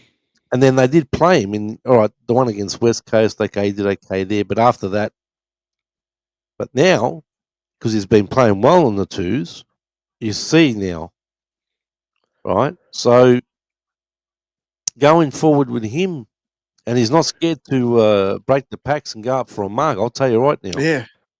It's a great talent, great leap, and great read of the footy as well, which is a really impressive thing from a youngster like him. So it's it's a beautiful kick of the football, isn't he? He uses both feet as well. I was listening to yes, he does.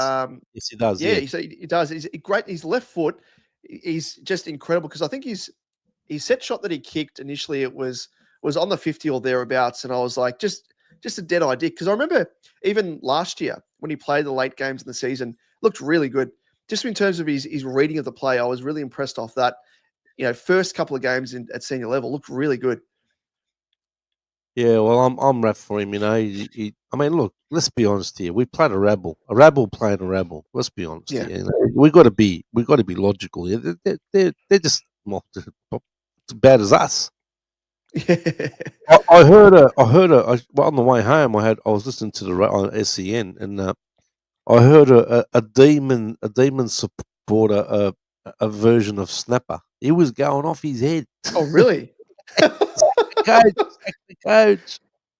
He was going off his head. he wants the coach gone and that. I thought this bloke's like Snapper, you know. Yeah. And look, it's good to see. Look, honestly, the way I see the year, I believe there's players that have been playing carrying injuries. It's just, to me, it's just too obvious.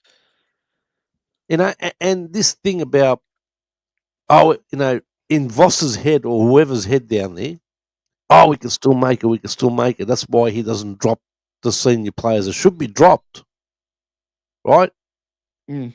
They think they're going to still make the final. They're not going to make finals, even No 3, way. 4 weeks ago, you know?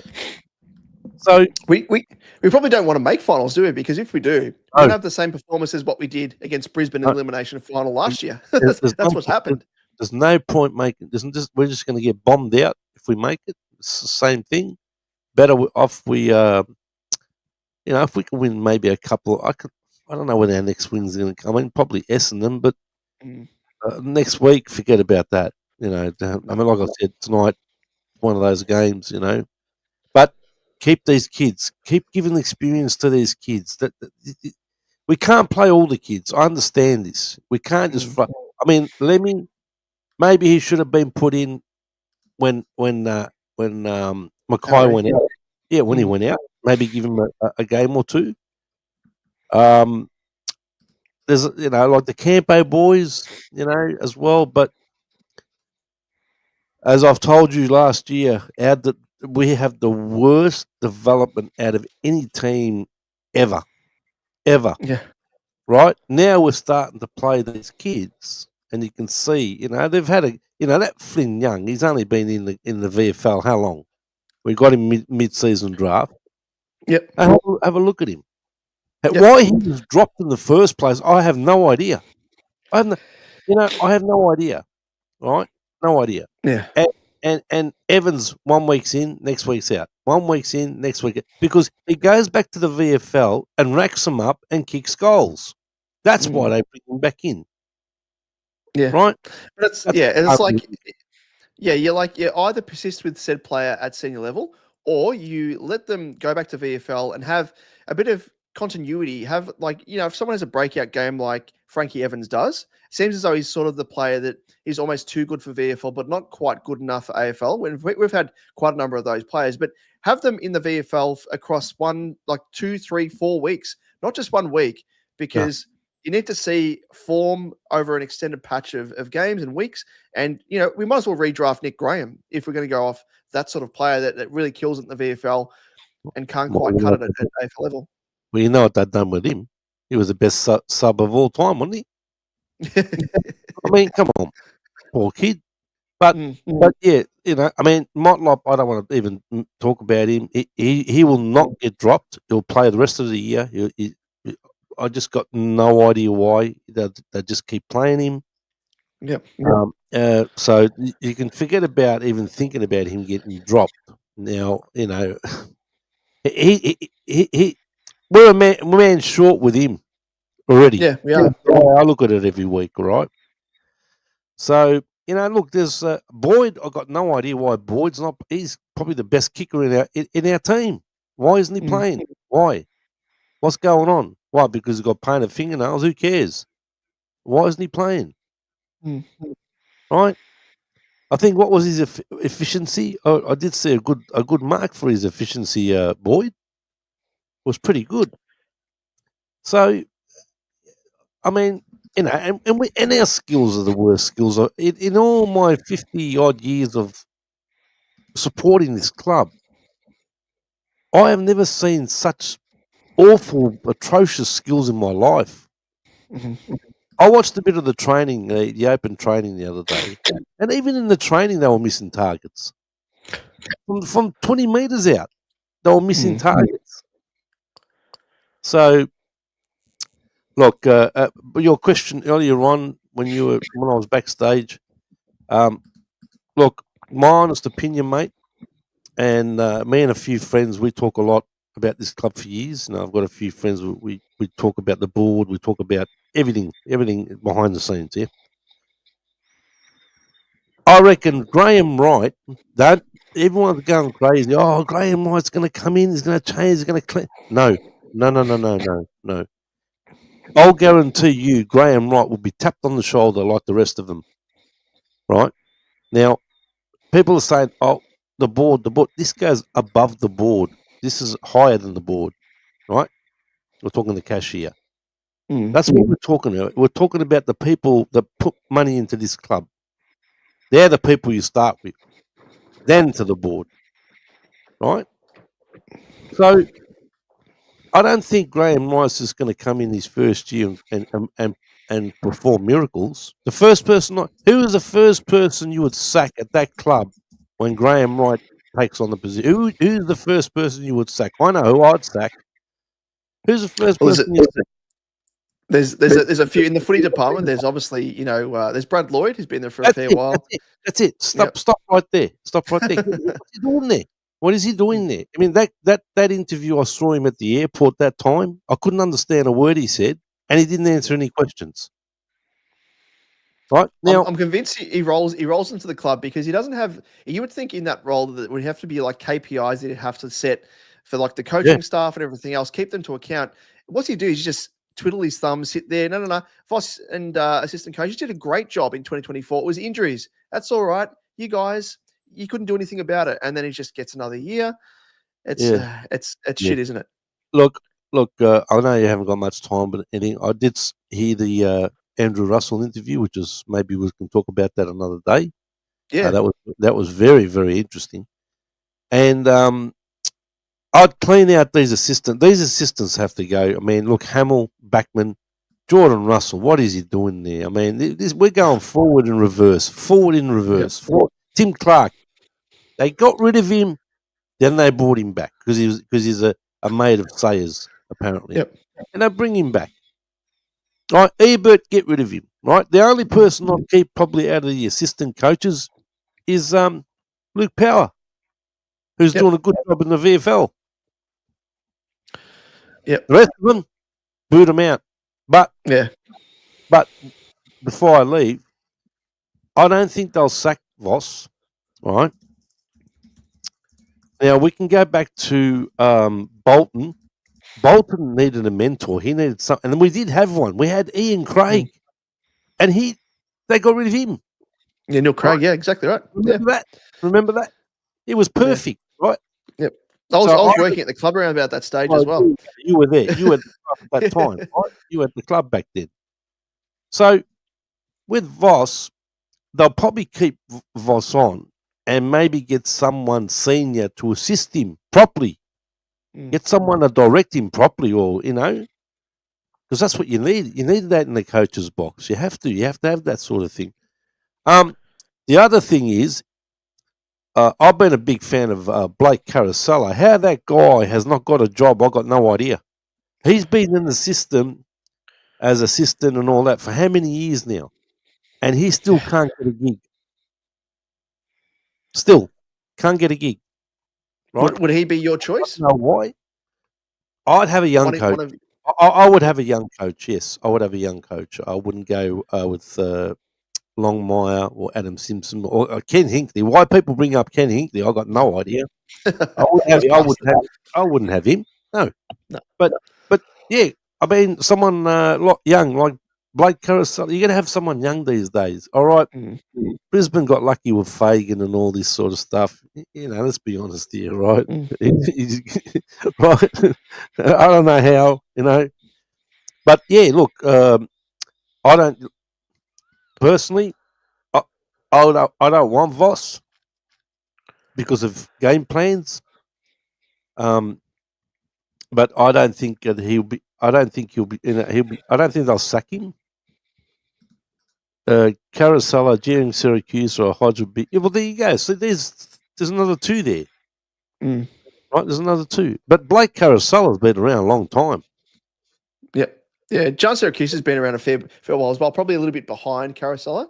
Like it feels like Carosella, he's been around a long time. Yes, he's been around. He went straight into coaching. So he's been an assistant coach for years and years. Yes. He's done. Jen Will, who's a Hawks man, has said Hodgie is ours. I think Hodge is probably comfortable doing a bit of media at the moment and just taking his foot off the pedal when it comes to anything sort of AFL, in the inner sanctum football related. But who knows? He might be one to look at. But yeah, I agree with the sentiment as well. Go for a young coach, and I mean, for me, I don't think Voss can stick around realistically, even if they want to keep him, because I think the damage has been done. I reckon there's now a bit of a disconnect in the relationship between the players and Voss, unfortunately. And I think if they're going to clear the decks in the coaching ranks, they might as well just do a clean sweep, bar maybe one or two, as you mentioned, with like Ebert or Power or one of those guys from a development sense, VFL coaches. Well, Ebert's the development coach. Yeah. Right?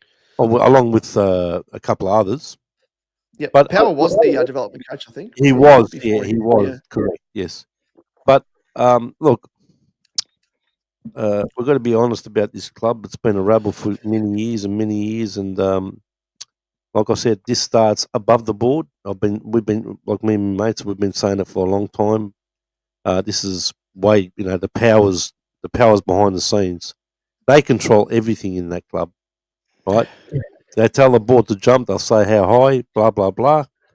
Right? We're talking about the Mathesons and that of this world, right? They're the ones behind the scene putting the cash into the club. Yeah. So, thank you very much.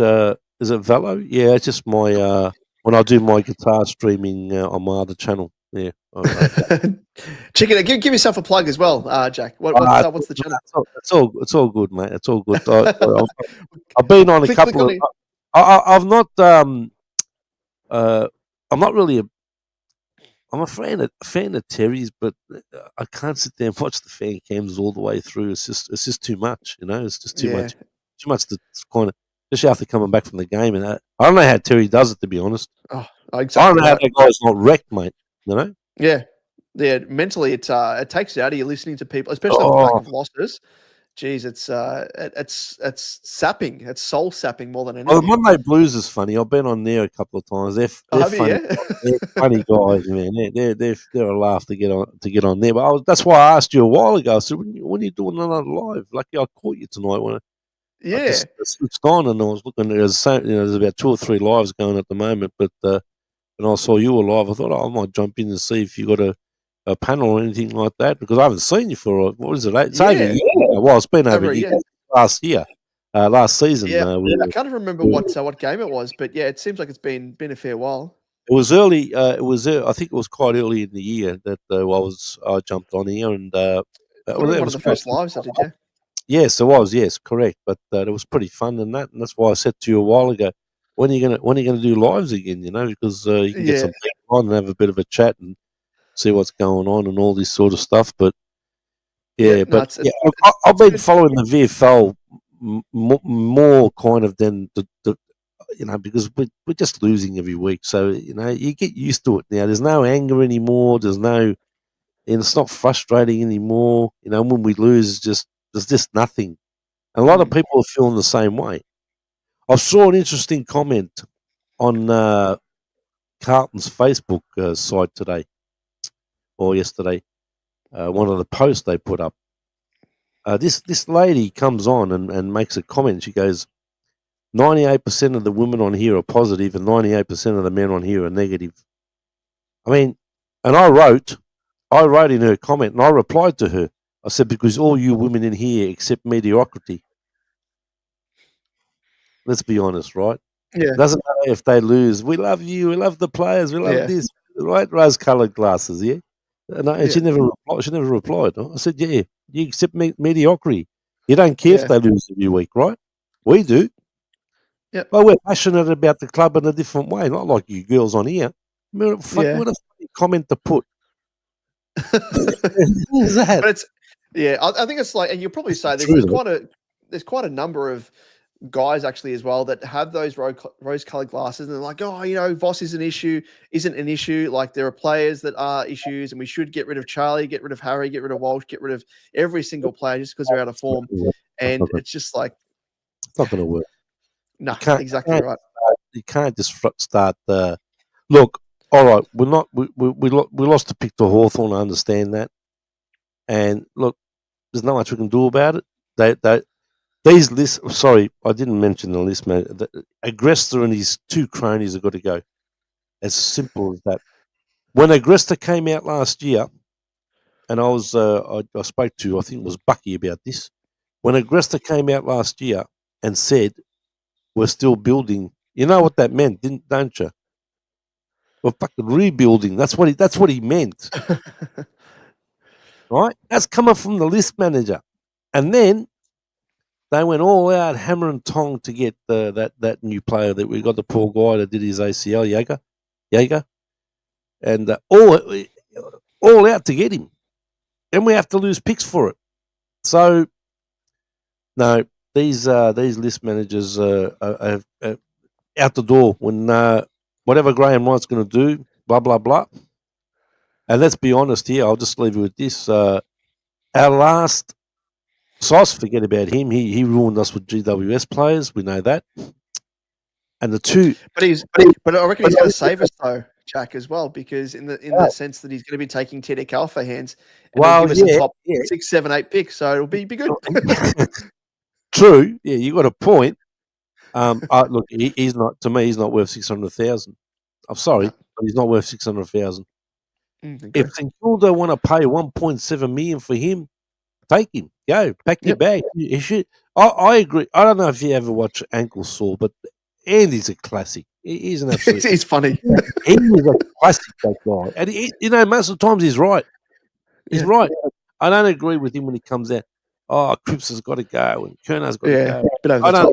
I don't agree with all that. Yeah, but everything else has got right. But anyway, so I agree with him when he said, drop TDK to the twos and let him play in the twos for the rest of the season. Yep. We don't want him to get injured. Imagine he get injured. Yeah. There goes that 1.7. Exactly. It's quite funny when I heard that he when he went off with his shoulder, I was like, surely, scribbling off a few digits on his contract, raising a few 100,000 a year. I heard. I can't remember. It was someone on the radio that they said that they upped it to 1.8. Did you hear that? I did hear that. Yeah, surely that can't be right. Off the back of what though? Because no one else is going to go for him at that sort of money, and we can't match it. So I don't know why they would. Just a sweetener for the sake of sweetening the deal. yeah, but kickbacks. This could be something. I reckon something fishy's going on. There's something in the background that's fishy going on. There's a silent team in the background hanging around. You know that, right? And who is it? Yeah, who is it? Who's that? Who's that team? Do you think that's just quietly in the background watching all this? Come on, man! You should get it straight away. It can't be Essendon or someone. No. You should get it straight away. You should get it. It wants a ruckman. That would go after him.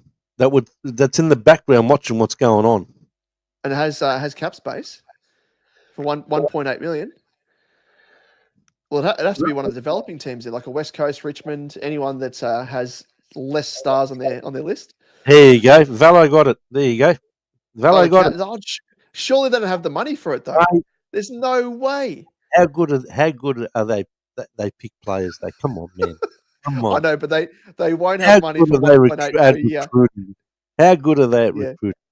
They're very good, but I reckon there's no way. There's no way they would be able to afford him. I know, like they are very questionable the way that they've got players and stuff, and I reckon they're very fishy with regards to third party deals. We all know about Chris Scott and him working for one of the major sponsors of the footy club, which is absolute bullshit. Yeah, ridiculous. But surely if they tried to get TDK for that sort of money, surely the AFL would have to investigate them further. It's just no way. Did they investigate them and they got away with it? Like we got done for whatever Elliott was paying all the players back in the days. Yeah. And they investigated Geelong and they were doing the same thing as Valo said down there. Cats have cheap yeah, that's it. It is. It's because they got Simmons Homes or whatever, and part of the deal is the rumor is that as part of the deal when they get players on board is they give them home and land packages down Geelong way. So obviously investment in property, shit, that's that's a really big sweetener. It's not just extra money. It's an easy way to try and, there's no paper trail there, or money trail, I should say, but that's always the joke. But yeah, it's just probably it's just one of those. It's just one of those things. You think to yourself, well, this is all to do with Carlton and St Kilda, but then you could have a Smokey in the background and go, bang, you get him. You get what I'm trying to say? I'm not saying that, there's no way that they can do it, but someone else is going to pop up. Someone else, I don't know. Something's going to happen. But he's not worth 1.7. No way in the world. No way. I was going to say, whoever the list manager is at St Kilda needs a sack, because if they lose Wangan Miller off the back of TDK coming in because they don't have the money to pay him, exactly, it's Sauce. For that brief moment, I was like, "Who is it?" It's Sauce. The one that gave us. The one that gave us 30 GWS players. Yeah. Wangan Miller, I would pay him. I mean, he's probably in himself. He's not worth. I don't think any player is worth 1.7 million a year. I don't think even the superstars. That's just ridiculous. Who's the highest paid player of the league? Didn't someone have a contract that was just like $1 million or something, whatever, over 10 years? Who was that player? Let me have a look. So much money over 10 years or something. So who's the most expensive player in the league then? I mean, to me, McAndrew. I think it's. So we've got here apparently Tom Lynch, Ben Mackay as well at Essendon. This is, I think it might be the contract though. I don't think it's per year. Petrarca. No, who's the most expensive? Here's the most expensive. Well, Genwell says McAndrew has got the highest contract. McAndrew. 1.5 for Bont. Yeah, probably. Well, yeah, Bont. Oh, he's a champion, that guy. Oh, Bont's, yeah. How much is Davis worth then? He'd probably be worth around about that mark as well. If you, I mean, Dacos is probably one of the players that you would, and Bont, Butters is probably another one as well. You pay a fair chunk of coin to. Velo Harley and TDK were the most expensive next year. Yeah, because Harley's, by all reports, going to re-sign it with West Coast. But the one thing with TDK, that'll probably take him for another year or two and go from there. But with TDK, and I spoke about it in recent times, I'm awfully worried because I always think about the future. And, the amount of scrutiny that players get when they're down on form. We've seen it with Charlie, like our players currently. Charlie, Harry, Walsh, I'll trade them. TDK, as the most expensive player in the game, if he has a bit of a rough patch, you watch the media jump on his back. And we all saw what happened with Tom Boyd when he went from the Giants to Bulldogs on big money. The mental health side of things. I worry for TDK a fair bit because he's going to be attacked. And that's just the nature of it. It is unfair, but, professional sports, if you're getting paid big money and you're not performing, geez, the haters come, thick and fast. But really, he's just gone. He's gone from a rebel to maybe a worse rebel, isn't he?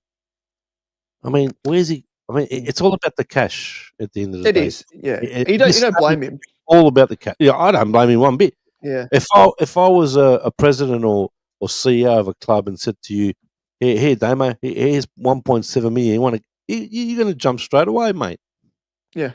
That's set you up for the rest of your life. Let's be honest. Yeah.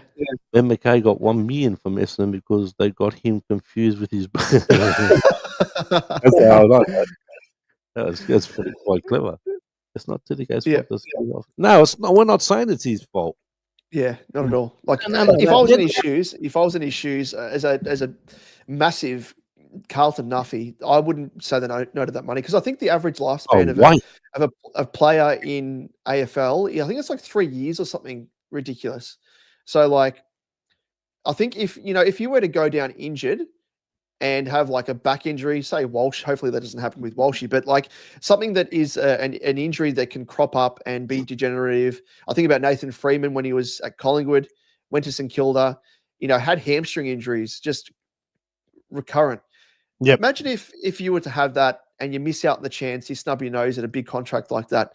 I'm sure there'll be something written into the contract where there is some sort of gentleman's agreement where, you know, if he does get ruled out and only plays a couple of seasons at St Kilda and is ruled out for his career, concussion is probably an easy one to chat about. That's ruling, you know, that's shortening careers massively. Didn't that so shorten that's a bit of a what's his worry. name's career? He was knocked out so many times. What was his name? McCartan from McCartan- St Kilda and went to Sydney. Yeah, McCartan. I mean, that guy could be brain damaged in the years to come. We don't know, exactly. right? Yeah, And there's like, you know, and having that's going to have, well, down the track, it'll give you maybe mental issues will happen, depression will happen, anxiety Yeah. will happen, because it does happen, right? there's a big link there. The NFL have done a big study on that. I don't know if you've seen the film Concussion with Will Smith, based on a true story, of course. And there's been so many, even WWE wrestlers as well, suffered from mental health, and Yes. you know, you hate to say it, but you know, they've chose to check out, to put it lightly. You know, stuff like that. It's not a very good thing, and it's quite a serious issue. And you know why the AFL are doing it, and there's obviously all the legal ramifications as well. But you just think about it from a health standpoint, it's pretty scary. It's pretty scary. I mean, how So would you like to hopefully- be a parent of this, you know, of a player like, say, McCartan? How would you like to be the parent, Yeah, for example, to see what their son's going through? No. But, yeah, I get what you're saying. Say, okay, if, say, St Kilda gets TDK for 1.7, and then TDK does an ACL or something, I just hope, if say that, you know, let's hope it doesn't happen, but I just hope that if that does happen, say down the track, that he has a really bad back injury or ACL, whatever, that puts him out for a year or two or whatever, I just hope the Carlton supporters don't mock him or don't boo Yeah. him or don't do anything like that, because that'd be the worst. yeah, That'd be the worst, right? That's where it comes back to the feedback and to the player, like you just said, which can cause, you know. yeah, yeah. Anyway, Right. I'm going to drop down, but thanks for having me up after a year. And No worries. Last parting word though. Yeah, mate. Just quickly, because you mentioned it about the board, and I know you are well experienced Carlton supporter. I won't say an older Carlton supporter. I'll say well experienced. You've seen it across the journey, success, I've been in the bit of the club. worst. Yeah, I've been in the club and everything. Yes, I've met players, I've met presidents, I've met CEO. Worst CEO I ever met was Ian Collins. He started this rot. Sorry, before I leave, he started this rot when he moved us to Marvel or whatever it was called. yes. Right. So sorry, go on. Yep. Colonial Stadium. Yeah. The one thing which I only was brought to my attention in recent times was the way that our board is set up. And you know, if you, for example, wanted to run as a nominee for the board, the way that it's set up at the moment, there is an independent nominations committee which assesses nominations and then recommends suitable candidates to the board. And then Correct. the board of directors ultimately decide who is appointed to fill board positions. So I don't think there's another team in the AFL. There may be, but I don't know if there's one where it has the same sort of setup there, because it seems as though it's a bit of a, I don't know, likening it to not a dictatorship, but the way that it is, it kind of protects itself. The current board members, they kind of are a bit immune from criticism. They don't have to put themselves up for re-election to, you know, the general, you know, Carlton community, and they can't be held to account. Whereas I think the Collingwood Football Club, when I was working at the club, there was a bit of a nominee process, but also they get voted in by the members virtually. So This is where, I just think it's this is where we've gone wrong for so many years. I believe that members should vote, whether it's going to be the board or it's got to be the president. I mean, who voted the president in, this new bloke? Who voted him in? Yeah, Who? the board. Who voted him in? What, straight away, just pull the rabbit out of a hat? Yeah. I mean, look, I looked at the board members. I looked at their positions. There's only one football person on that board, and that's Greg Williams. Now, you can argue left or right whether you want more football heads on a board or just keep it more to the corporate side of things, because or business or stuff like that, right? We've got lawyers on there. We've got barristers on there, and obviously with especially with the last president, we know he was under investigation for tax issues and all that sort of stuff. This new president apparently is being investigated as well for some sort of rort. What is this down there at this club? So we get people in there that are getting investigated by whoever, the tax office or whoever, this, that. Why are we bringing them into this club? Yeah. Why are we bringing them in? To distract more or to distract the whole club yet again? Now, if you noticed the Luke Sayers thing with the pitcher, that completely stuffed the club, right? Right? It affects the whole club. Mm. It has to. You can't tell me you can't. It has to. Right? So that puts everything, the players, the football department, everyone at the club, right? Good point from Jen Will as well. At least you know Jeff Kennett. And thanks for joining us, Jen Will, as well. All the best, mate. One more thing, at least you don't have Jeff.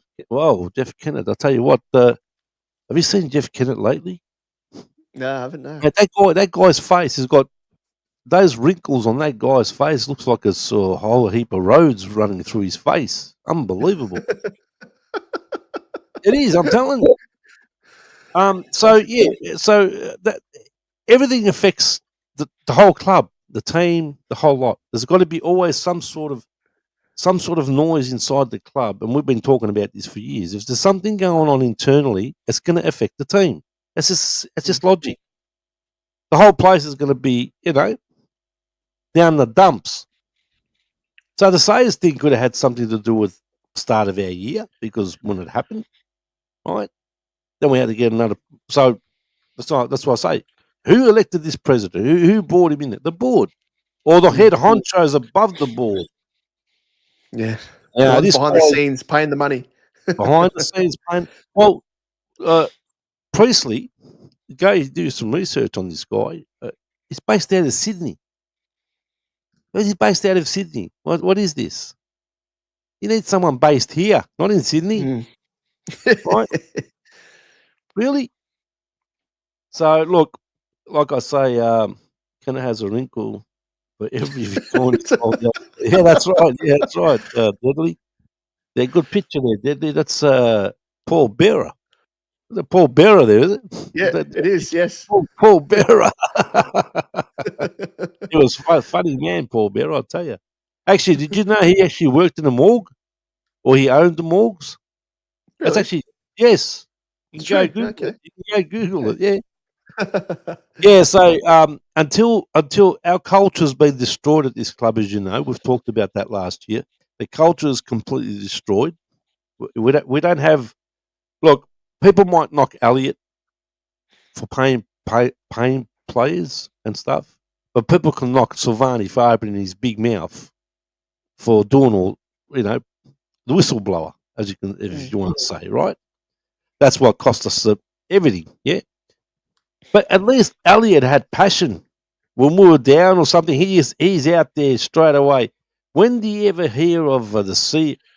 Look, I'm going to drop down because I can go all night. You know that. Brian Cook has done absolute jack shit since he's been at Carlton. Right, he's only there to retire, get good cash. I don't know how much money the guy's on. He's on big bucks. So he's done nothing. What has he done? Name one thing that he's done for this club. One thing. He's done nothing. What has he done? Don't even hear from him. So going back in time with the when we had culture, even I can go back all the way to Harris. They all, Wes Lofts, for example, they all had mouths. They all spoke. They were in the media. They were this, they that. I don't care if people say, but they're talking too much. Who cares? They're out there passionate about their club. Elliot was passionate about his club. Wanted to win premierships. Already paid players, but we got the premierships. Who cares? Doesn't work like that anymore. I understand that. But Maybe that's where things went wrong. Yeah. But we've got to start all over again. We've got to get new list management. We've got to get a new department, head of the footy department, get rid of Lloyd, get rid of these assistant coaches or whoever they're going to get rid of. I know you want Voss gone, but I believe he won't be sacked. We can't just keep sacking coaches. Let's be honest. We've had 8 coaches in the last 25 years. If you include the caretaker coaches, that's what people never really brought up. So we've had about 8. People never brought up John Barker, and people never brought up Barry Mitchell because they both were caretaker coaches as well. So you can add them in, weren't full time. But the last 4 coaches, they're all being tapped on the shoulder, and they all did the same thing. Every single one of those. I gunned for Ratton. I gunned for him to get out of the club. All right? Like I said, I could talk to you all day and night, but I gunned for his sacking. He played his favourites every week. Every week. And what did the next coach do when he came in? Done the same thing. Played his favourites. And then what did the next coach do? Done the same thing. Played the same. What's Voss done? I'm serious, Damo. Brett Ratton, I mean, don't get me wrong, I never hated Brett Ratton, but I hated the way he went about not dropping players he should have dropped, like Voss is doing now. Jeff Garlett, 8 games, he averaged 3.6 possessions. It was not dropped. Think about that. He kept playing him every single week. So it's a Motlop situation. Right? And he had his favourites there as well that he wouldn't drop. He was one of them. Right? Voss has lost the players. His game plan sucks. No way he survived. Well, look, I'm not saying he won't get sacked, but I'm saying if he doesn't get sacked, get somebody in there to help him. We and Damo spoke about this last year with Bolton and Ian Craig. Why did they get rid of Ian Craig? He needed someone in that box. They never replaced him. Yeah, and then he was and then I think Teague ended up taking over, and it was he had the same assistant coaches that Bolton had. They didn't clear out the assistant coaches. Didn't bring in a senior assistant, but they should have done that. And that's the like where we find ourselves. Yeah, and where we find ourselves now, it's kind of we're a product of what's happened. Like because we didn't have all these senior, heads coming in, whether it be a board of was a director of coaching, didn't have any actual senior assistants with senior coaching experience. We're kind of we've painted ourselves into a corner where when we hired Voss, we forced ourselves to go for someone with experience because he was the only coach on offer. And we've kind of, I think, settled for a Stephen Bradbury in a sense because he's like slid into the role because there was no real competition for it apart from Ross Lyon, who I think's past it. But Voss, I think, without that experience behind him to help him, I think it probably would have helped him because he's a good motivator, speaks well to the players. But from a tactical standpoint, I think he falls short. And that's part of the reason why we failed him. And we've failed it again. And if Voss goes, which he should, so should the people who hired him, the board, but that won't happen. But the next best thing is Brad Lloyd and go from there. Clean sweep, change everything. And we need to change things up in terms of the way that the criteria we're using to bring coaches into the ranks. Like I think we had some sort of committee, a group that was formed to advise to bring in the best coach. And they were like, okay, well, Voss is probably that. It's like, well, we could have gone for Kingsley and we only, offered him, a bit part, come in as an assistant coach. No, why would he want to do that? So we passed up, I think, he was my choice back then.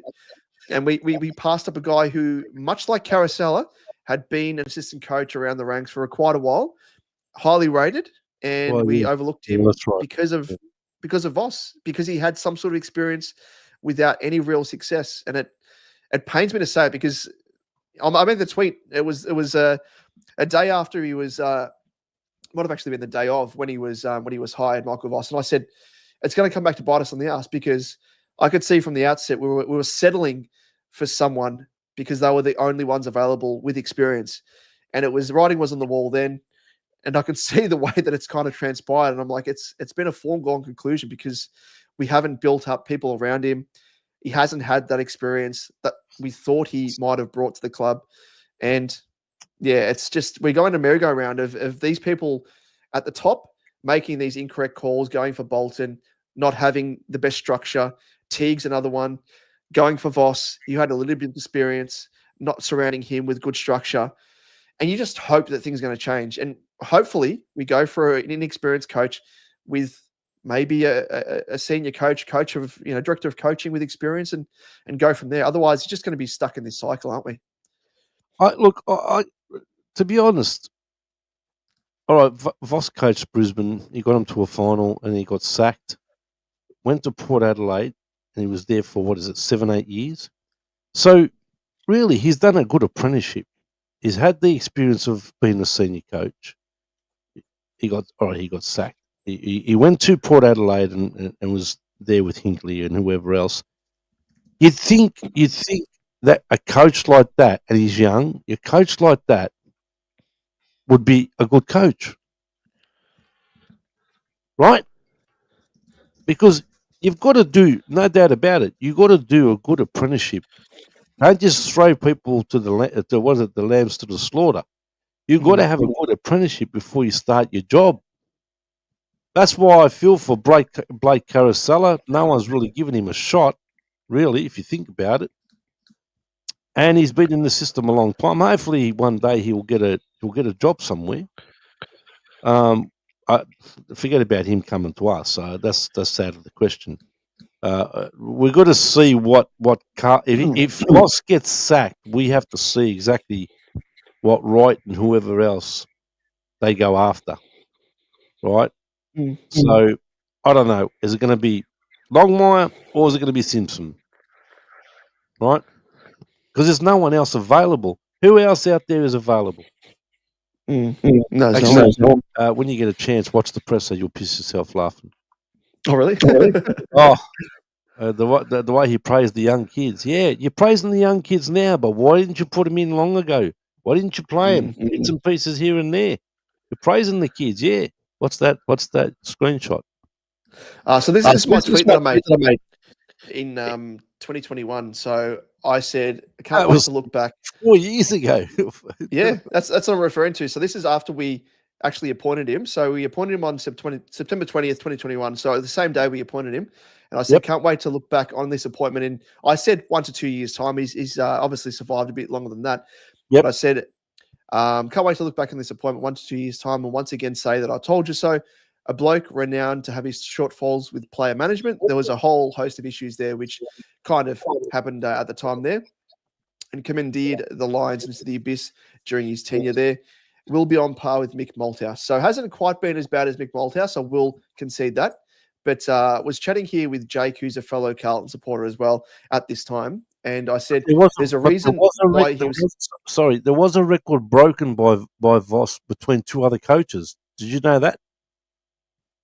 What's that? There was mate. It had to do with two older coaches, Ted Whitten and another coach. And Voss has actually broken their record. I can't recall. Is it win-loss ratio?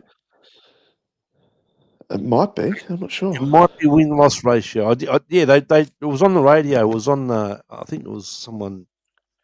I don't know what David King mentioned it, but he's broken the record now. I mean, that's pretty big. Yeah, anyway, sorry, I feel like sorry. That. I was just chatting with Jake here. This was back in September 20th, 2021, and I said there's a reason why Voss was continuously overlooked for senior gigs over the past few seasons. Just reeks of the club settling for anyone with some semblance of prior experience, good or bad. Not a fan at all. And that's what I was just chatting to you about, that we kind of pan ourselves into that corner being like, okay, well, we'll go with you because you've been a senior coach before and we think you'll be good. But we kind of, like we've been saying, you need someone around them. And I think the structure with the assistant coaches and bringing in Ash Hansen as a senior assistant makes no sense to me. I have no idea. I know he's seen as highly rated, whatever, when he was at the Bulldogs.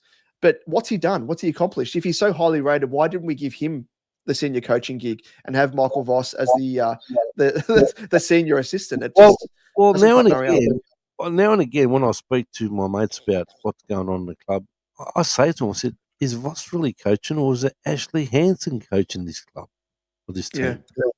That's what I think. Yeah. You know, who is actually, you know, even going back to the other coaches, you know, you had people sitting in that box and you're thinking, maybe they're not coaching either. Maybe there's someone sitting next to it. Was it Tim Clark, or he shouldn't be back at the club? I don't know. No. Why on earth? He's the mids coach. You know that, right? Yeah. Tim Clark. He's a mids coach, right? And you got a wingman / backman as a forwards coach, who was an absolute garbage player, Jordan Russell. Yeah, he was. Yep. Hamill, different story. Hamill could play, but Hamill was a forward, not a backman. Yeah, I can understand, you know, that forwards can become back coaches and because of, you know, strategic things and all that sort of stuff, blah, blah, blah. But this is this club for you. They go forward in reverse and getting people like Jordan Russell. When I found out he was coming to be forwards coach, I nearly puked. Yeah. Why are you bringing someone like that in this club? Why? Why are you bringing someone? You know, get Fev in there. Yeah. That's right. Well, It just look at this. Like, logic, mate. It's no logic. so again, this tweet was from me back in 2021, and I said off the back of Voss, I said I would have much preferred someone who was highly rated as an assistant elsewhere, who was untried and could have brought something new to the table from a super successful Tigers regime. I'm talking about Kingsley there. Yep. Surround him with quality assistants and a senior assistant, which is what Teague needed, and we're set. Yep. And of course, Bolton needed it as well. Yes, So correct. I'm like, I could see it 4 years ago, and yet it's happened now. And I can see if the same thing happens again, we'll come back in 4 years' time. Beyond that, in what's that, 2030, and Yep. we'll be back in the same spot again. So And whoever's making these decisions, we'll still be building, like Agresta said. exactly. So whoever's making these decisions, we need to change. I reckon Voss was cheaper. That's what I reckon. I reckon it's got to do with the money. Has to be. Yeah, probably. Yeah, Has might to be. I mean, look, all right. He went for the Collingwood job, correct? He went for the Collingwood job. He was knocked back. Didn't get it. So who was the CEO at that stage? Would have been Graham Wright. Great. Yeah, Graham Wright. He was he Graham was Wright, the CEO there. head of footy. Right? So he didn't want him. But what's gonna happen now that Graham Wright's gonna come in and Voss is senior coach? How do you see that happening? How do you see what's going to pan out there? Is there going to be any animosity, or is it because now that Graham Wright's in the job, what do you see is going to happen there? Do you believe that when Graham Wright comes in, he's going to boot Voss out? I reckon when he comes in, I think he's going to have a sit down. Look on Wright. It's not going to be a good look on Wright if he does that. If you think about it. Yeah, well, I think he's taken over the job and he's going to sack someone. Yeah, well, I think he's brought in with the understanding. Even Priestley, I don't know if you saw the chat that he had with Terry, which I was kind of. That was the softest interview. I mean, it was a very soft interview. I don't know if you see Vince's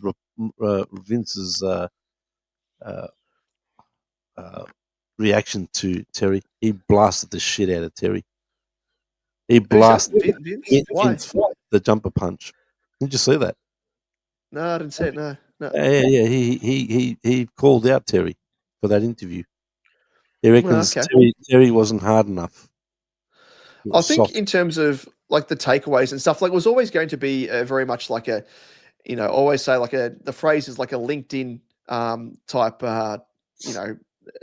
way with words. It's all very business, very top end, and not really scripted. Exactly, virtually it.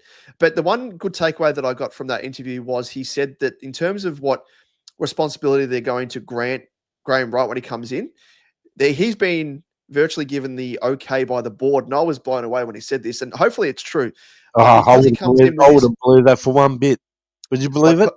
Would you believe hopefully, it? He said when he comes in, hopefully he's going to because he's coming with a bit of experience in a football sense. they're going to lean upon that a bit more compared to obviously, someone like Brian Cook, who doesn't have any of that football acumen in his kit bag. So I think from what he was saying there, that they're going to allow him the opportunity to review the football side of things, which a CEO like Brian Cook would never do because he doesn't have that side of his, repertoire to do so. So that's a good thing. And I think given that Voss probably expects himself that he's not going to survive. And if he sits down, I think he's going to sit down with every single assistant coach and be like, what can you bring to the table?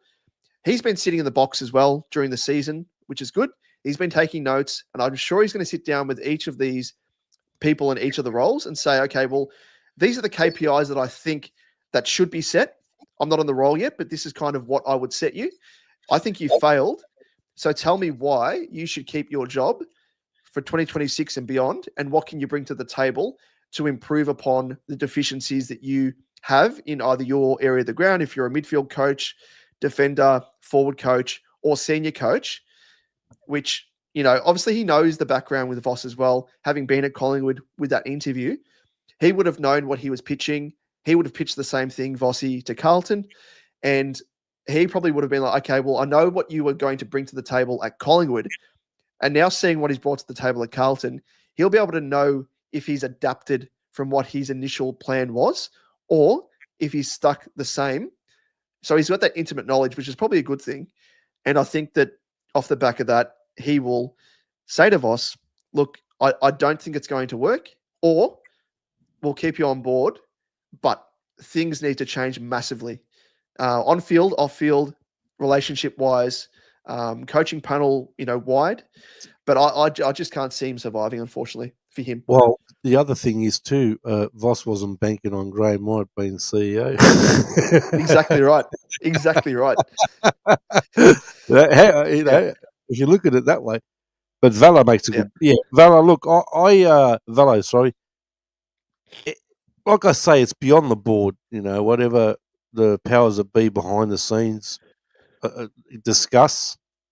They're the ones at the end of the day. The board are just puppets. They're just puppets there. That's all they are. So the guys behind the scenes, and I was told that this does happen. Someone told me this, right? So look, I'll give you a perfect example. All right, I'll give you a perfect example. When Ratton was coaching, and we lost that game against Gold Coast, and he was sacked. He was sacked in the toilets. Brian Matheson was up there, obviously because he lives on the Gold Coast. There was a meeting in the toilet, and then Ratton was sacked. It was a meeting in the toilet, right? I mean, it's laughable. It's really laughable, but that's what happened. And next thing you know, following Monday, he got sacked. So we're talking about people above the board here, not the board. So if the powers that be behind the scenes say this person got to go, that person got to go, they've got to do what they tell them because they're the coffers. They put the money in the club. They put all the money into the club. They don't give a shit about the members. They don't care about the fans.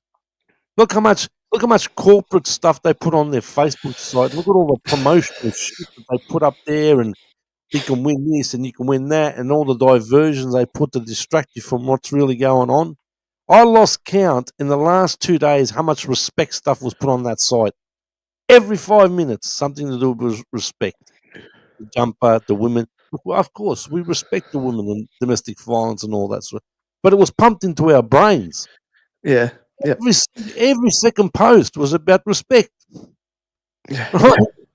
So all of a sudden, people, supporters like us or members like us, started writing in comments, Carlton's a corporate club. Because they are. Because Priestley slipped up in that interview. I don't know whether you know, he slipped up. Yeah. He mentioned business. Yeah. And he tried to change it straight away. Right? He mentioned it's a business. He said it. Come out of his own mouth. I couldn't believe it. And Terry raised his eyebrows as well. He was like, okay. Well, he tried to cover it up, but he couldn't. It was too late. It was too. I mean, they could have edited that out. You know what I mean? Yeah. So, but of course, our club's been a business now for a lot of years. They're not worried about They don't give a shit with losing this, that, whatever. They're worried about the money. They're worried about what's coming into the club. So, but on the other hand, if you were a major sponsor, would you sponsor this club? No. No, No, because it's not successful. You only no, sponsor exactly. something that's successful. We're not. So all these new sponsors that jump on board, what's that? Rocks in their heads. Yeah, Respected these. ridiculous, isn't it? Yeah, well, that's what they look like. Deadlies. They look like GWS out there tonight. Those orange socks were terrible, man. Those orange socks, man. Come on. I mean, I might also go back into our days back in the day when we wore the M&M jumpers. I mean, come on, man. Oh yeah, the classic M&Ms. Yeah, Remember that? Remember that? yeah. Oh, you might have been a bit. You remember that? I remember. Yeah, I remember. You remember Yeah, right? I was. Yeah, you remember it. Yeah, You might have been young, but what M&Ms? Sponsored by M&M jumpers, mate. But look, I'm going to go, and I've been saying it for the last 5 or 10 minutes. But look, I don't know where we go from here, though, Damo. I really don't. We've got to see once the season ends, then we see who comes and goes. Did you catch that Russell interview, Andrew Russell? no, I missed it. I saw No, Terry was chatting about it, but Yeah, I'll go and watch it. Yeah, go and listen, have yeah. a listen. Go have a listen to it. Yeah, it's very, very interesting. Yeah. And we'll have to wait till the end of the season. We don't know what's going to happen from when, obviously we're not going to be playing finals or anything. See who comes, who goes, who we're going to get the list, who we're going to get rid of, and then after that, see what Graham Wright's going to do. But once I found out he was coming to the club, I thought that's a good thing. Yes, but is he going to be tapped on the shoulder like the rest of them? Yeah. Every single CEO was tapped on the shoulder. Every single one of them. Yeah. Right. So he's not going to. People think he's going to come and perform miracles. No, he's not. The big job, what he's getting into, what is he going to do? Clean the place right up. If you're going to clean that place right up, you've got to start at the top. Mm. That's where you start. But he can't do that. So No. anyway, this has Exactly. been a disaster of a year. And look, that's why I've been following the VFL. And I'll tell you what, if the VFL can keep winning a few more games, they might make finals. There you So, go. At least there's some finals to watch.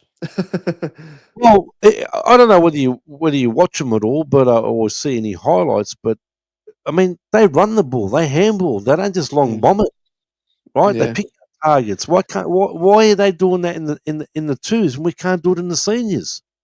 So You'll see bring power. Bring VFL bring levels, VFL bring level. Luke Power. Luke Yeah, Power. I That's know. our senior coach. Yeah, I know. But if you get what I mean, the VFL is a VFL. It's how many rungs down from the AFL is it? It's not the same, but still, it doesn't matter. You got a game plan. You can see it in the twos. Our game plan in the seniors is just long bombing, and it's been like that for years. Don't think it's just Voss. It goes all the way back to Ratton as well. Mm. It was just long bomb. Remember back in the days with Ratton, bomber to Eddie, bomber to Eddie. Remember? It was always bomber to Eddie Betts, bomber to Betts. Remember that? I know. Ridiculous. Right. Anyway, thanks for having me on the Anyway, panel. Jack, thank you so much, mate. Great to catch up again with you, mate. Absolute Likewise, pleasure mate. being here again. And everyone in the chat, I'll see you later. Thank you very much, Damo. We'll catch See you you later, mate. All the best. See you Take later, care. mate. Bye, Go mate. Blues. Yeah. Whoop, he said go Blues as well. Well, thank you for joining us, ladies and gents. Thank you, Jack, for a chat. And I did say I think we're going to restrict it to a chat until 1 a.m. and it's ticked over to almost 2 a.m. So it tends to be the way, I think, when we have you on, Jack. But it's all good. We love having a bit of a bit of a yarn that is quite detailed, which is good, and covers a whole host of topics. So it's always good to have you on, mate. And we will, of course, love to have you on next. And likewise, Jonas. And thank you once again, Jack. Always awesome. Check out his channel as well on YouTube. Does some good things. Even though he was very modest and didn't want to promote his own channel, go and check it out. Likewise as well, Jonas, we're going to get you on here, mate. Now, you are a passionate man. You are an absolute passionate bagger, and we need to have you on at some stage or another. Likewise as well to you, Velo. So thank you for everyone for joining us. Jack, we had, of course, Velo. We have Jonas, and we have quite a few people that have come through. Jen Will, the Hawker. So it's amazing to see that we have opposition fans jumping on here for a bit of a yarn as well. And, civil. That's what we like to see. Just keep it civil. And if you want to have a chat about Carlton and other teams and everything else, we want to sort of, obviously hone in on the Carlton side of things. But if you want to sort of broaden it out to AFL chat issues, everything else, always keen to do that as well. And likewise, Footy Refined, who joined us, and there were a couple of others early on as well. But we will end things there, wrap it up. Thank you as well. And yes, Jack, you said at least you ain't got trolls on here. Now, if there aren't any trolls, which we have had at some stage, it was a Collingwood supporter, I think, saying you're shit. And I just came back saying, well, we are. And, if you throw it back in their face, they've got no other ammunition to go out and go back with. So what are we going to say that, no, we're not shit? Well, we kind of speak the truth here. And I like to think of myself as a more of a, an objective, level-headed supporter. I'm not someone that's just going to have the rose-colored glasses on 100% of the time. I'm passionate about the club, but I also know when the club is going bad and when things need to change and whatnot. So really do appreciate it. As you've said, Jack, there, tip-top as always. Likewise, mates. And thank you again for everyone joining me. We will do another live. I don't know at this stage. I didn't mention it to you, Jack, and I don't know if you've been across it, but I do have a little young boy that was born as of just over 6 weeks ago, and he's currently undergoing a bit of help in the intensive care unit in hospital since he was born. So our firstborn, Felix, and as it makes it a little bit hard because we are going in to see him every single day whilst I'm still trying to work as well on top of that. So it is a little bit of a hectic time in our world at the moment, but it's all worth it, of course. But just in terms of schedule-wise, my life is kind of a little bit all over the shop at the moment. So I don't have any specific schedule in terms of live streams and everything else. But yeah, if there is one, of course, the best way to know of when we are live, just to hit the notification bell down below somewhere, wherever it is here on YouTube. And obviously, if you subscribe, that's the surface level. But if you hit the notification bell, you'll actually get a notification. It speaks for itself. An email notification on your mobile, YouTube app, whatever it is. And you'll be notified when we do go live. So, you can jump on and have a bit of a yarn and join us for that. But technically, I think for the here on out, we will try and do a bit of a live stream post-match. That's probably the easiest way to do it, and probably helps me with my timings as well. Just not having really the time to record and edit these pre-recorded previews and reviews and stuff. So they probably will be live. And yeah, we'll just do that when I have time. But thank you. And likewise, Jonas, get some sleep. Thank you so much, mate, for joining us. You're always a fountain of knowledge and great humor as well. So thank you. And thank you, Jack. Yes, indeed. He's going well. He's getting stronger. He's now over 3 kilos. He was born 1.7 kilos. So he's packed on the weight. He's been hitting the weights, so to speak. But indeed, mate, family first, above and beyond everything else. And Velo, as you've said, going to watch the presser after this, as will I, because you foreshadowed a bit of an entertaining watch, Jack. So we'll go and watch that and head across to Terry's channel on Blue Abroad and check that out. So does some incredible work there. I'm a massive fan of his. And obviously, I've a little bit biased. I've been on his channel as a guest for one of the review episodes, I think it was, out of one of the games. So with that, ladies and gents, thank you as always for joining us. And we will be back for the preview of the Hawthorn game. Geez, it's going to be an interesting game, that one. Sorry, Jack, you've said before you go, you've seen Jagger is bulked up a bit. I have not, mate. I saw there was a little bit of vision of him doing some pinpoint kicking drills, and geez, I was salivating because can't wait to see this bloke at senior level. He's going to be a gun. But I couldn't really tell from that if he's bulked up, but good to see. That's probably a bit of a silver lining again out of a shit situation, that he's been able to now pour time into his body and fill out, which he probably wouldn't have been able to this season, just with conditioning wise and stuff as well. He's been able to concentrate on putting on a bit of muscle, and that will definitely hold him in good stead when he hits the track in 2026. But yeah, I'll give that a look, mate.